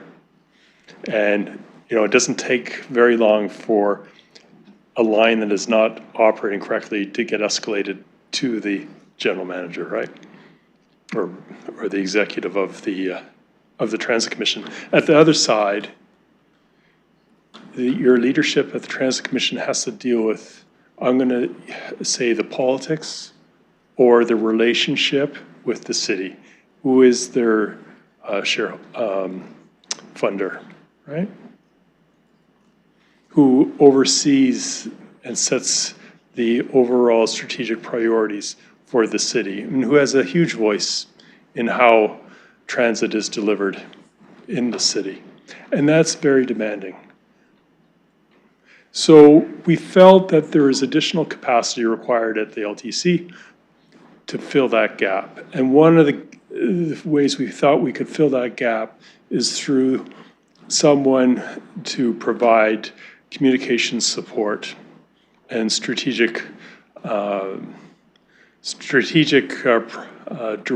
priority setting, that's not the right word, but help support the delivery of strategic priorities with the city as the partner and as the shareholder. So that is the rationale behind our recommendation for the position. Councillor. Thank you. I appreciate the answer. However, and this is just my personal opinion, I don't see any difference between that and the role of the two delegations we had before us, LMCH and Hydro. They have strategic communication responsibilities within their top leadership. So for me, that I don't believe another person is needed to fulfill that. I think it's strengthening teams. With respect to the issue of dealing with conflicts, when you talked about training at the board level, are there trainings that you would recommend that would also be appropriate for the board when it comes to those issues? Because when I think of the group, the dynamics of transit, one of the concerns I have is even with a 4-3 model, I don't think in general across all of our agencies, boards and commissions, we have a lot of training on how to deal with conflict. I'll go to the delegate. Mr. Chairman, to the councillor, I think that question would be perhaps best answered by your staff, given they have more familiarity with your governance resources.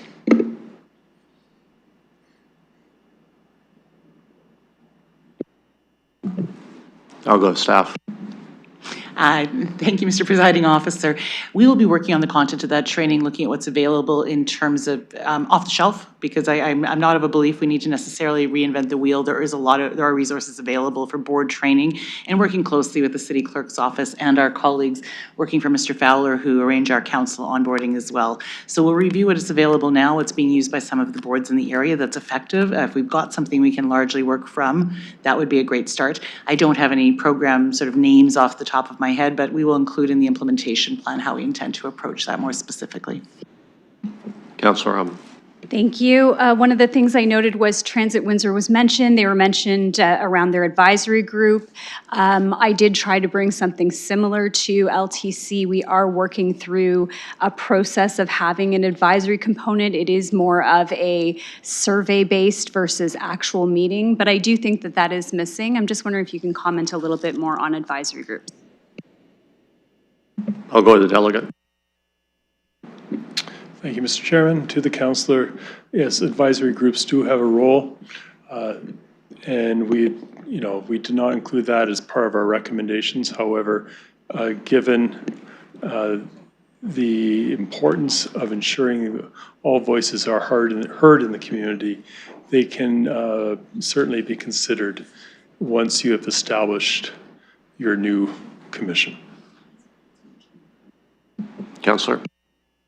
Thank you. And just with respect to the involvement of KPMG on an ongoing basis, so delivering this report is part of what's the structure of what we have. Is there any follow-up? And I'm wondering specifically around as we continue the implementation path with rapid transit, what kind of a view or a lens would KPMG consider, or maybe a future report, to look at how we effectively rolled out the new model? I'll go to the delegate. Well, Mr. Chairman, to the councillor, as KPMG's favorite client, we are always here for you. However, my understanding with your project manager, that with the delivery of this report, our engagement is coming to an end. Staff, Ms. Sher, do you want to comment? Thank you, Mr. Presiding Officer. Yes, this is the end of the current commission with KPMG, as well as the funding we had available to do the reviews the council had assigned to us. That said, as part of our implementation plan, when we build out our project charter, we will be looking for any resources we might require externally to deliver the implementation. That'll be part of the report back. And of course, as you mentioned, we do have a fairly new major transit initiative launching next year, and we did do a review on readiness. I think it would be prudent for us to follow up. That was largely a technical review, but it's a bit of a stay tuned. We'll see what resources we need and what would make sense in terms of continuity of supports. Councillor Rahman. Thank you. My last point on public members, you mentioned specific transit operations planning, governance expertise, et cetera. Just wondering how we would put those job descriptions together well to attract the right candidates. Something to think about, I guess. I'll go to the delegate. Mr. Chairman, to the councillor, again, that might be something that your staff would be able to answer better than I could.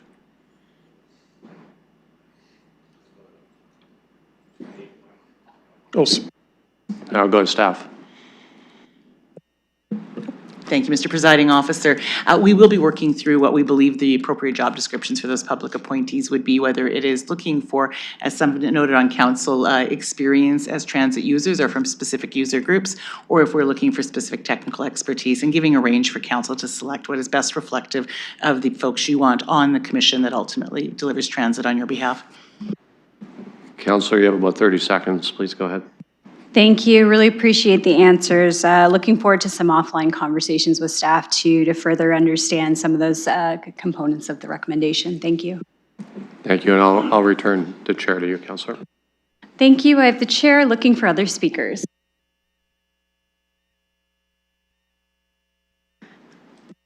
Seeing no other speakers online, none in chambers, we will call the question.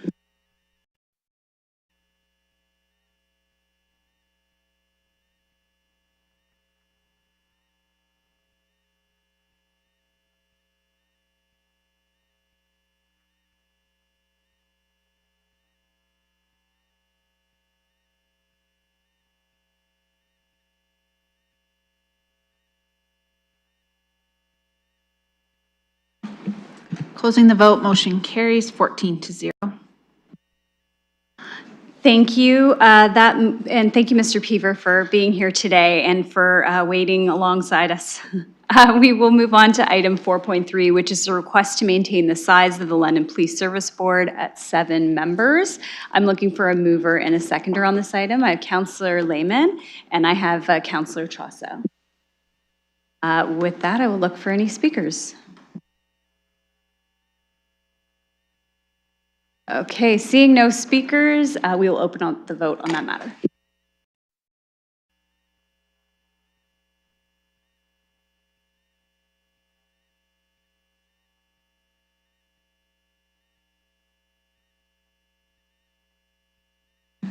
Closing the vote, motion carries 14-0.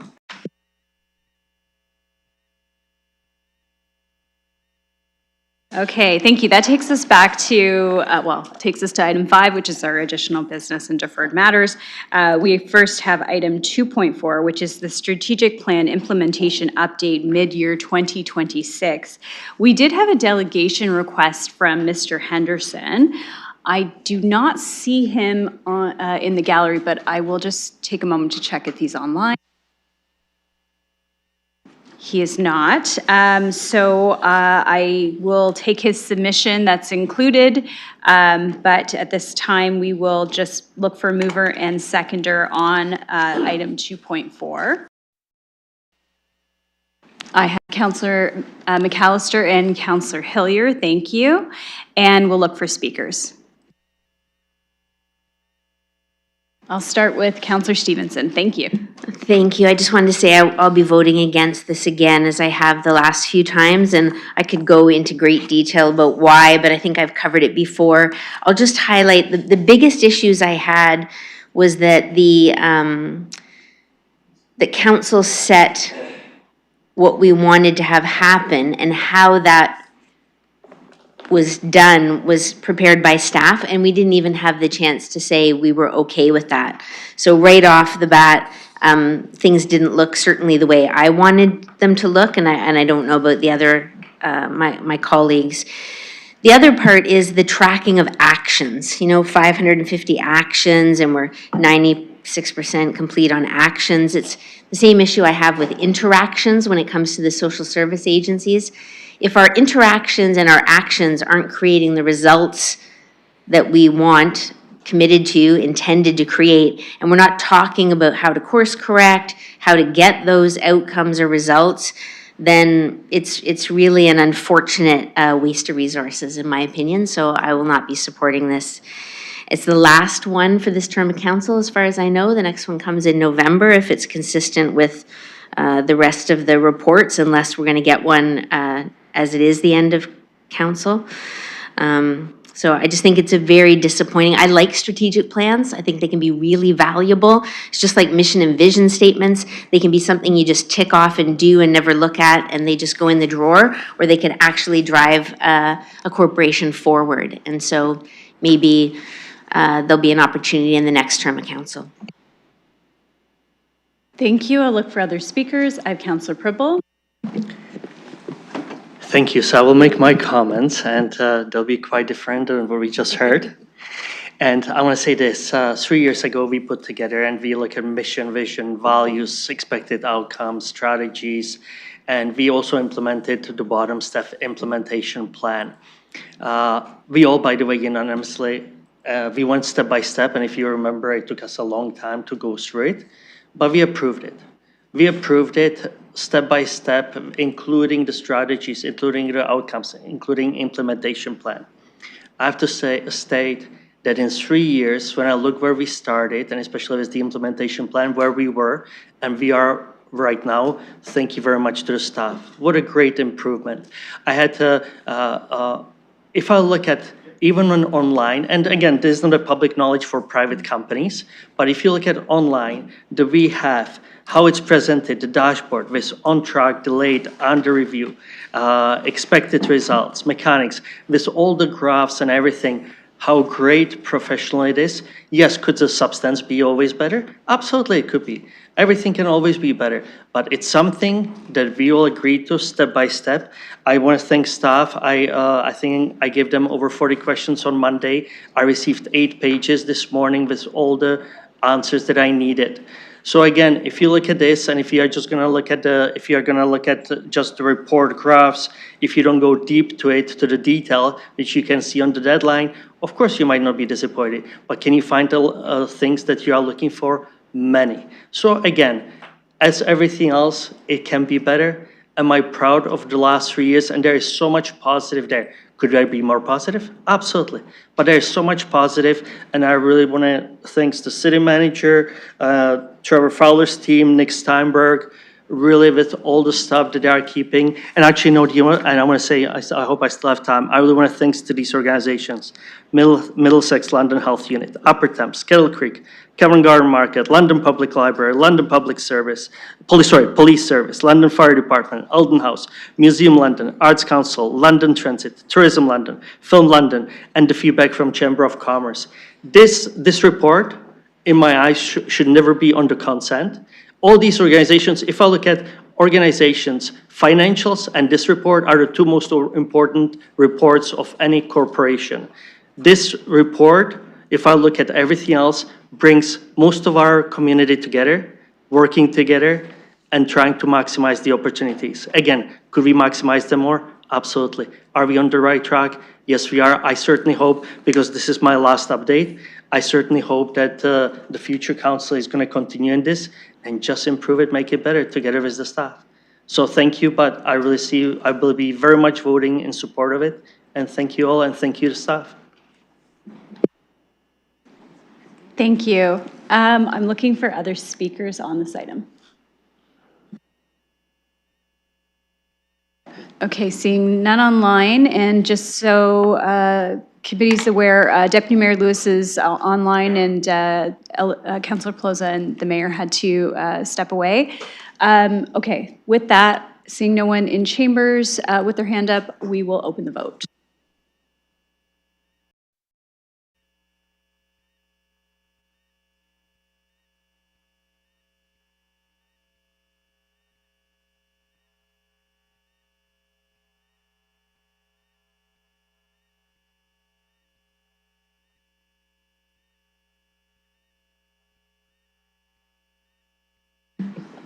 Closing the vote, motion carries 12-1. Okay, thank you. That moves us on to item 2.5, which is the RBC Place London Steam transition. I know that Councillor Stevenson and Councillor Pribble have let me know that they have a alternative but not contradictory motion to put on the floor, which includes a Part C, so I will let them introduce that.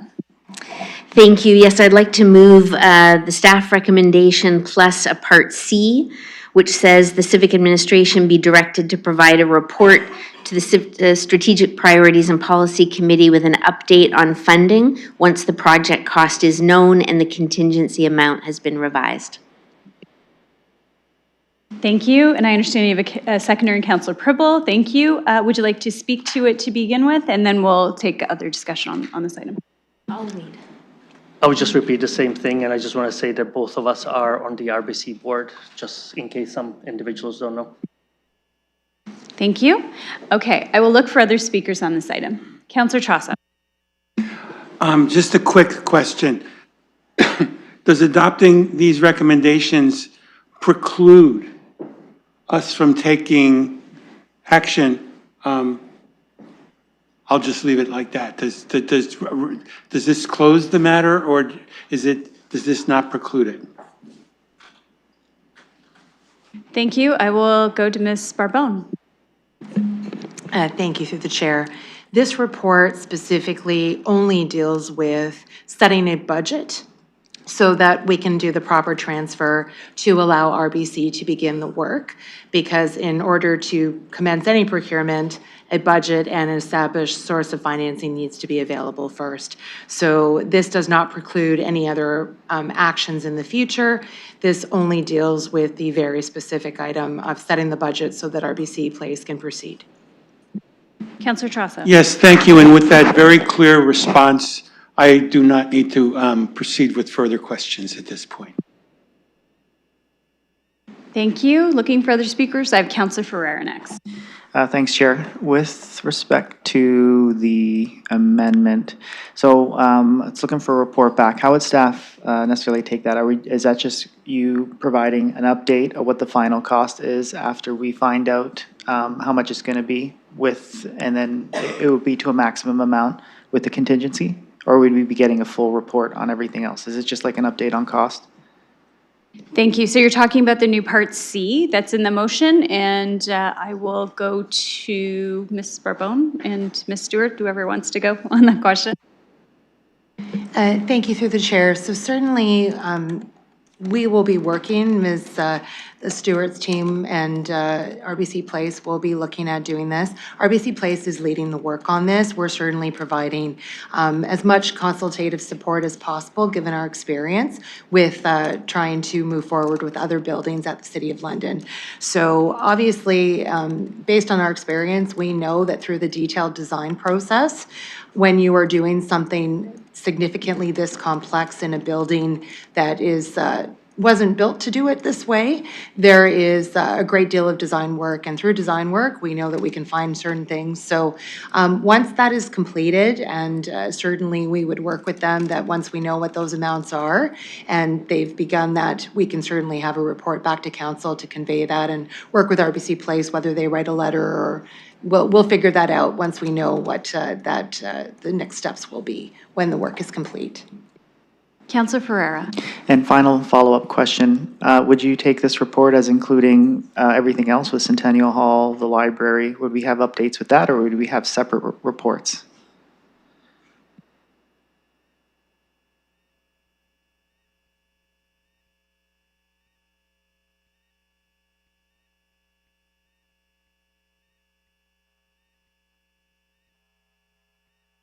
Thank you. I'll go to Ms. Barbone. Yeah. Thank you through the chair. So we've already reported out on what the final costs are for all of the city facilities based on the contracts that have been awarded at this point in time. So the only thing outstanding will be the RBC Place as they're just starting to commence that work, noting they were provided notification at a very different time than the previous facilities for the City of London. Councillor Ferreira. Okay, thank you. Thank you. Looking for other speakers. I have Councillor Stevenson. Thank you. I just had a question around the contingency amount. So what happens to the leftover amount of the contingency for these projects? And what does delegated authority allow in terms of that being transferred to other things? Go to Ms. Barbone.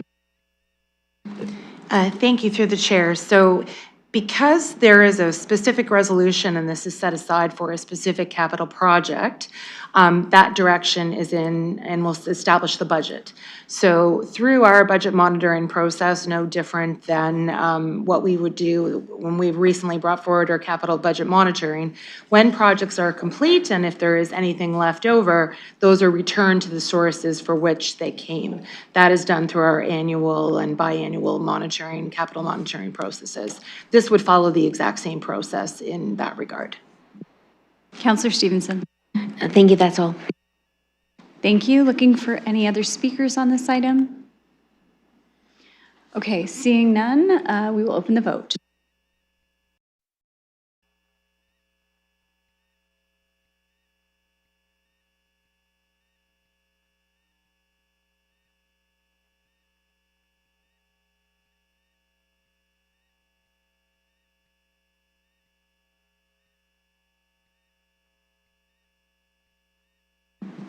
Closing the vote, motion carries 13-0. Okay, thank you. That takes us on to item 2.6, which is the review of the RFPQ 2025-056, the redevelopment of City Hall campus procurement and related information. For this item, we have a motion that includes to receive. Just looking for a mover and seconder, Councillor Frank, Councillor Ferreira, and we'll begin discussion on this item. Councillor Stevenson. Thank you. Through you to staff, I'm just wondering if we could get sort of a general update on where this project stands, because my understanding is, it was part of the multi-year budget process. The funding was there, but this seems to have derailed, and now we're talking about not getting a report back until 2027. So in terms of, there was talk of other locations, like, is there going to be any option for this council to provide direction as to next steps, or is this being moved forward to the next term of council? Thank you. I will go to Ms. Barbone. Thank you, through the chair. So in September, when we brought forward the report with respect to the stage of the RFPQ, in September, I think that was September 16th, that council directed us to, council directed to cancel the two-stage RFP and referred it back to staff for a number of items, the majority of which have been provided to you today. And the remaining item is subject to the completion of the downtown master plan, which is not coming forward to council until next month. So as a result, we're unable to complete the rest of that direction until that report is brought forward and we see what the outcome of that discussion is, and then we will proceed to report back. So given the timing with the election in the fall, that report will not be able to come forward till 2027, as we had noted in September. Councillor Stevenson. Okay, thanks. Disappointing, I think, for a lot of us, but my concern too is, and I know we're doing a lot of talk about procurement this week, but this procurement process, I mean, we had significant early market interest, 35 plan takers, 26 site visits, then only 2 submissions, 1 withdrawn.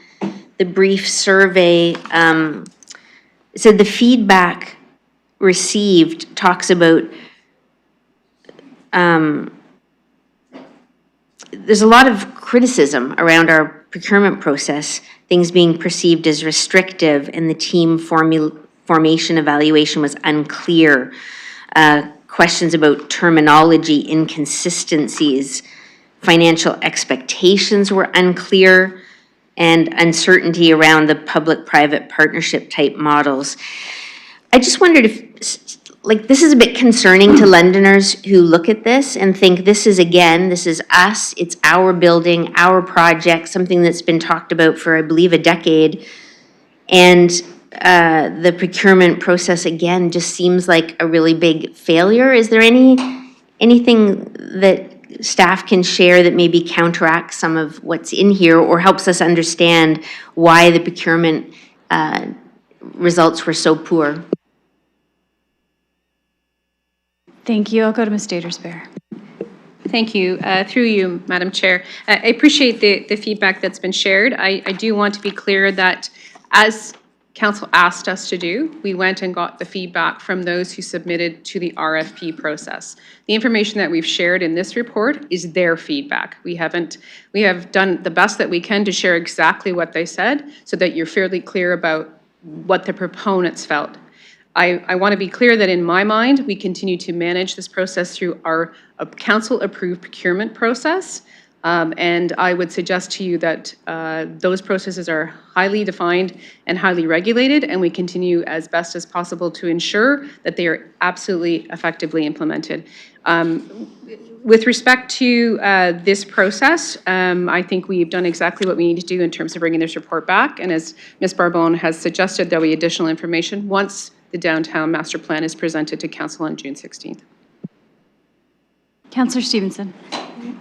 Thank you, and I do hear you, and I do appreciate the willingness to bring back the feedback that was shared in the wording that was provided. And I'll just reiterate that it's very concerning. It's concerning that people who wanted to participate in a really big project in our city have these perceptions, you know? And I think it's worthy of some discussion and some reflection, because this is not the only time that I'm hearing, at least, about very serious concerns and dissatisfaction with the procurement process in our city. And it's deeply concerning to me, because we want the investment, we want the projects, we want to be a great city, we want to see amazing things happen here. And if this is the experience of people who were willing to put their time, effort, energy, talent, and potentially funding into projects, I think it's concerning. And we had issues with the audit in terms of procurement, and I've raised just this week when we did the procurement biannual report, and I've brought things forward to committee regarding some of the concerns that proponents are having, feeling as though there's some serious issues. As I said, I don't want to belabor them too much, but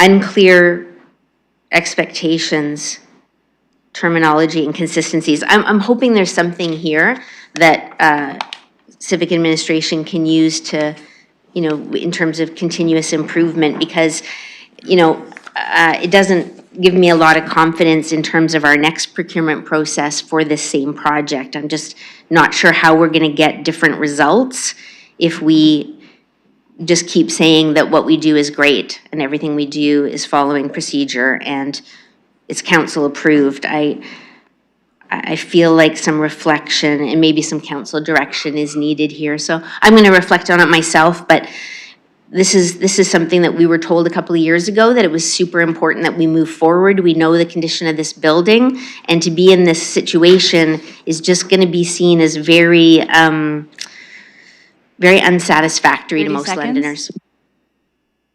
I'll go to Ms. Statersbeer. Thank you, Madam Chair, and through you. Certainly appreciate the feedback that's been received from committee this evening. I do want to remind people, council members and committee members, that on page 198, we shared the information and the suggestions that we received. We spoke to the reality of the requirement to get greater clarity regarding the project structure in the future. It's an extraordinarily complex project. An existing building, an apartment building on our land, another building, and a parking structure that is extraordinarily complex based on the way it's been developed. And I certainly appreciate the opportunities to have discussions about our procurement policies.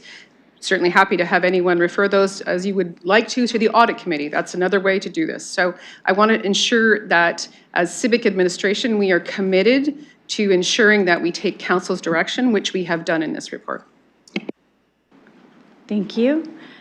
Thank you, Councillor McAllister. I see that you did inform me you had to leave at 5. Thank you so much. Councillor Hopkins had to as well, so thank you to those that have informed me. Okay, looking for other speakers on this item. Councillor Purple next. Go ahead. Thank you, through the chair, to the staff.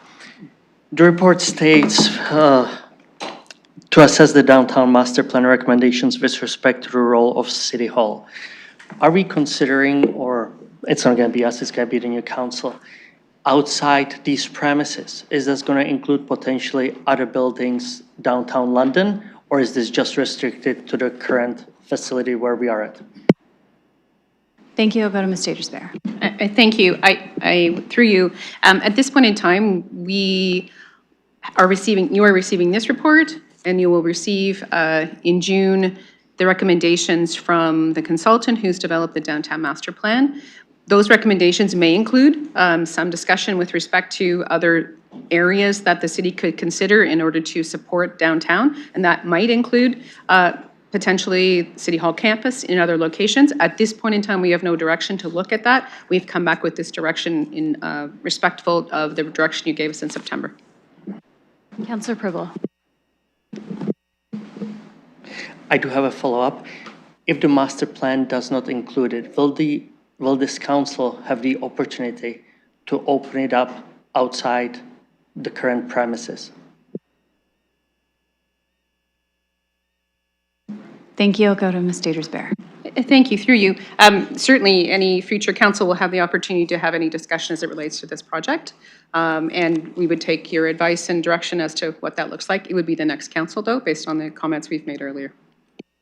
Councillor Preble. If it's coming back in June, the downtown master plan, wouldn't the current council be able to direct staff to come back in 2027 with opportunities, including outside these premises? Thank you, Ms. Datersbear. Thank you again for the question.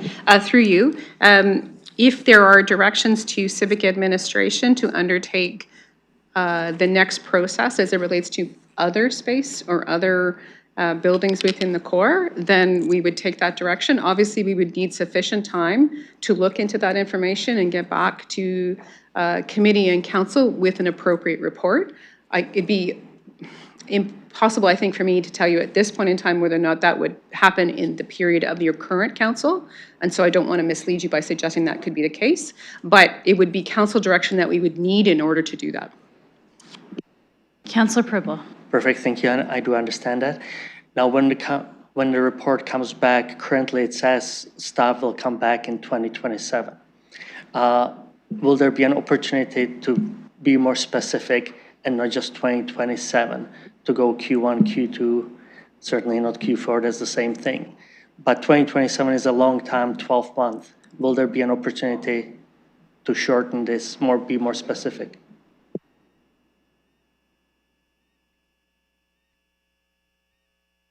Ms. Datersbear. Thank you for the question, through you, Madam Chair. I don't want to mislead you by suggesting that that's not possible. I do want to say that it will depend upon the information you receive, what direction committee and council takes as it relates to the downtown master plan, whether there's sufficient information for council to make a decision as it relates to this project. And I think, given the complexities, again, of this location and other locations in this community, I think we would require ourselves to be consistent in our approaches to ensuring that the best, and taking the advice we've received from those who are part of this process. We've got great advice here about how to make this better moving forward in the next time. And so we'd want to ensure that anything that we developed, based on your direction, reflects the kind of advice we receive from proponents, and develop a system and a process moving forward that really embraces that and ensures that it's clear and that we are coming back to council with a very good recommendation moving forward. It is complex. I'm not suggesting to you that we aren't open to get any direction that council wants to give us, and depending upon what that is and the magnitude of it and the complexity, it will depend upon, that will impact the timelines. Councillor Preble. Sounds fair, and thank you very much for the answers. Thank you. I have Councillor Trosso, then Councillor Ferreira. On reflection, I think some of the questions that I had are just getting ahead of ourselves and can be deferred to some point in the future, so I don't have anything. Thank you. Councillor Ferreira. Thanks, Chair. I've been listening carefully to this discussion and the questions and the answers. From what I understand, this report is telling us there's necessary life cycle work. We've got feedback from the RFPQ, or we've got feedback on kind of what people have said, or certain takers on the bids. And I also see that what is coming back is that report in 2027, what the next steps are. And I do understand that some of the questions are about whether we look elsewhere from this land or we continue it on this property. But I guess I would ask, do we, regardless of what comes back, staff is going to go out, you're going to kind of look at everything that we have in front of us. You could potentially come back with another location in that report back in 2027. Is that correct to assume? Or is it locked in to this space?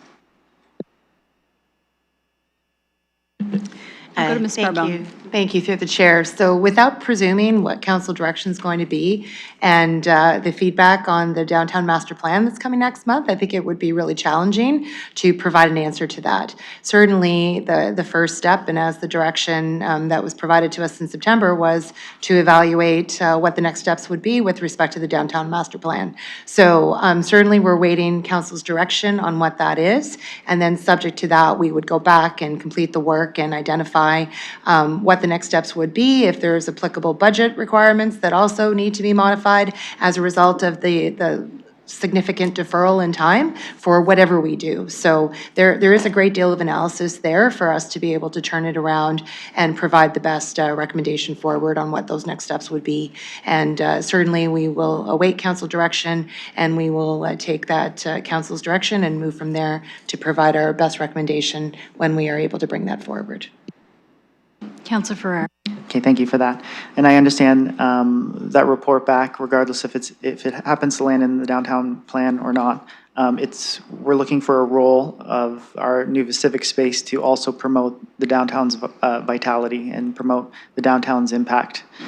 So even if they are aligned or not, we are still able to get that report back, and it could have those options open. I'm just wondering, I'm wondering, do we even need to give a direction for that when the downtown plan comes, or however the recommendations come out?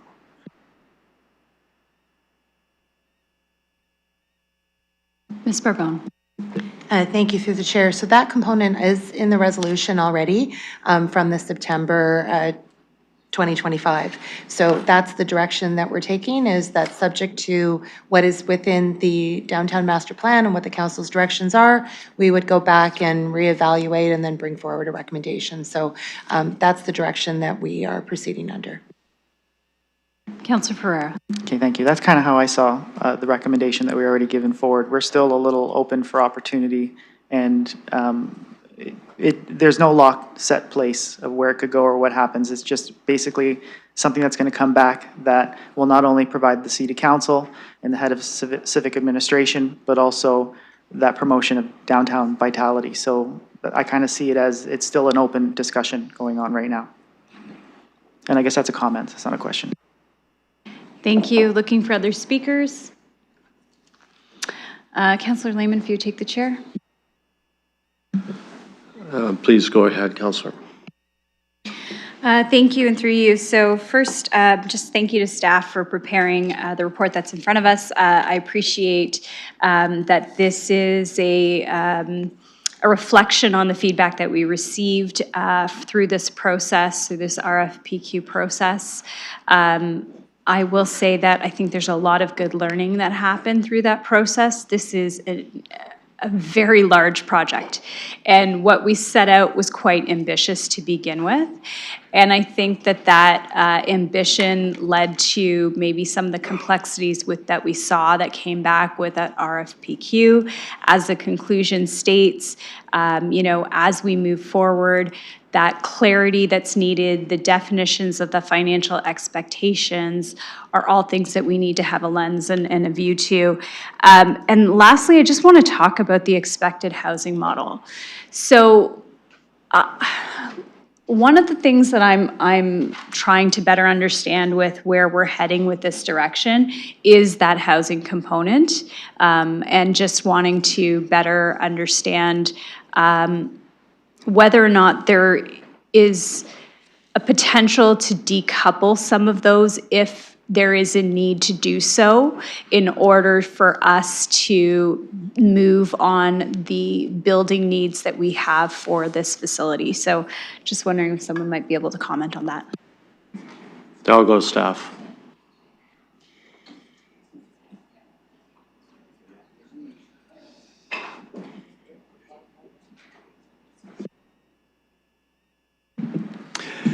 Sorry, through the chair, that absolutely can happen. So I think this was very informative, the work that we did, to see whether there might be an opportunity. I think it's actually moving us and the information that we've received that this may not be a good fit between trying to combine that housing. Of course, every time we look at a new facility or a piece of property, we of course would like to entertain the thought of housing, but if that doesn't work, which we're kind of seeing from this, you can absolutely decouple it from any kind of future procurement. Councilor Rahman. Thank you. And I'm wondering how we would go about, or when that kind of a conversation would potentially happen. Is it something where we need to provide direction at the time that we receive the downtown master plan? Is it going to speak to that at all? Or I'm just not sure when we get into that component of the conversation further around whether or not that is the right next step. Personally, I'd like to be able to evaluate that a little bit more to make a decision, but I'm not sure if the recommendation is that that too comes back for a future term of council. Ms. Datersbeer. Thank you, Mr. Presiding Officer, and through you. I think it's probably fair that in the future, we would come back with options, an option that might include housing, an option that might not include housing. And I think through that process, or an option that includes other things as well. And I think through the sharing of options and then costing those options and looking at returns on investment and those kind of realities and complexity, as you've mentioned, we would have a better sense then of what the best option is to move forward. That might come through some feedback you receive from the downtown master plan, but ultimately, that might just be feedback you receive. We'll come back with recommendations, options for consideration by committee and council based on the types of things we've been talking about already. If development of housing isn't something that we would do at that time because of costs or complexities, then that might not be an option we would bring forward. Councilor. Yeah, thanks. So appreciate the answers. I will say that I worry that even for us to go down that decision point to discuss the optionality of it before we get to another RFPQ, it's just another component of potentially having more decision points, having more timeline, and I'm worried about the timeline with the existing building condition and with some of the costs that we have to incur. So that's something I'm trying to balance, and I'm not sure how to make the best decision with respect to this, because I see these creeping costs, I see the expenses. We're going to get another report back on the plumbing condition, for instance, and the valve failures. I'm sure my colleagues don't want to see work disruptions because of things like that. And then we also have the Reg Cooper Square project. So I want to understand kind of when, on a timeline basis, when those decision points or those optionalities will be presented so we can make some moves towards what we believe to be what the vision will be for the building and for this location. Ms. Datersbeer, can you kind of, I think what the council is looking for is, not an exact timeline, but just kind of where you see this going and when it'll be coming back to council with some of those options? Thank you, through you, Mr. Presiding Officer. Our intention would be to bring information back in 2027. And I think the advice that you've given us with respect to timelines and ensuring that the information reflects all the options or considerations, and that be done in a timely manner as possible, is advice that we take and move on it, respecting that lots of things are changing in the market as well, the broader community and the broader, more global market as well. Councilor Rahman. Thanks. My final point is just a comment, and that relates to Reg Cooper Square. I guess I thought we would have a chance to re-envision what that square would look like and what kind of community use we could have out of that space. And my concern right now is, as we continue to move the timeline on this and those costs and repairs are more immediate, that we may miss that opportunity. So I'm wondering if maybe, it is a comment, but if anyone can also provide some feedback, that'd be helpful. I'll go to staff. Care to comment on that comment? Thank you, Mr. Presiding Officer, through you.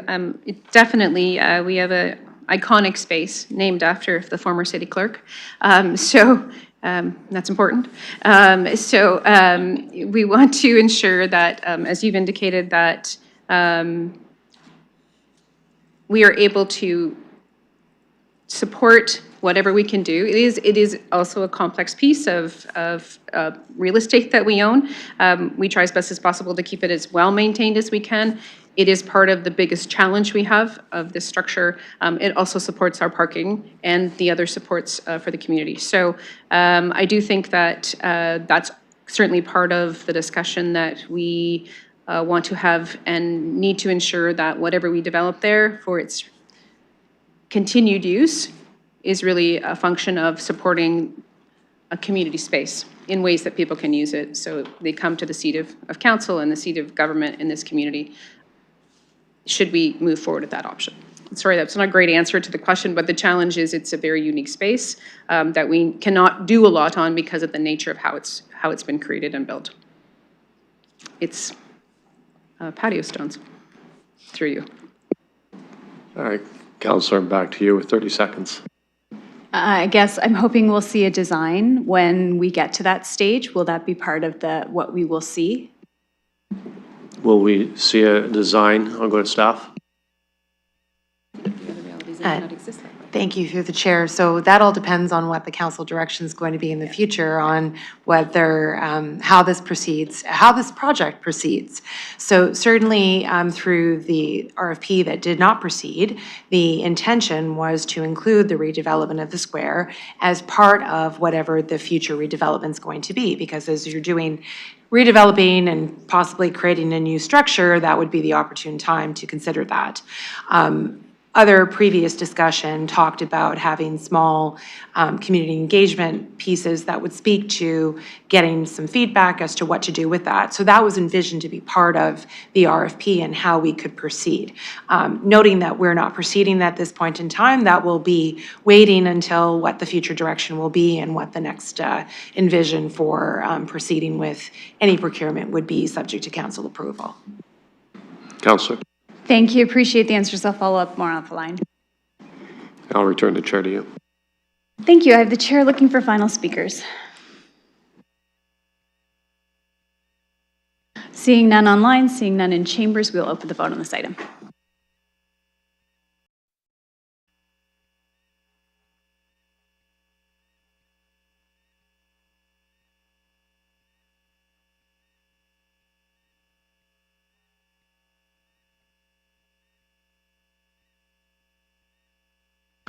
Closing the vote, motion carries 10-1. Thank you. I have not been made aware of any additional business. Looking to committee for item 7, adjournment. Motion to adjourn. Councillor Van Meerbergen, Councillor Cuddy, thank you. By hand, all in favor. Councillor Lewis votes yes. Motion carries. Thanks, everyone. Have a great evening.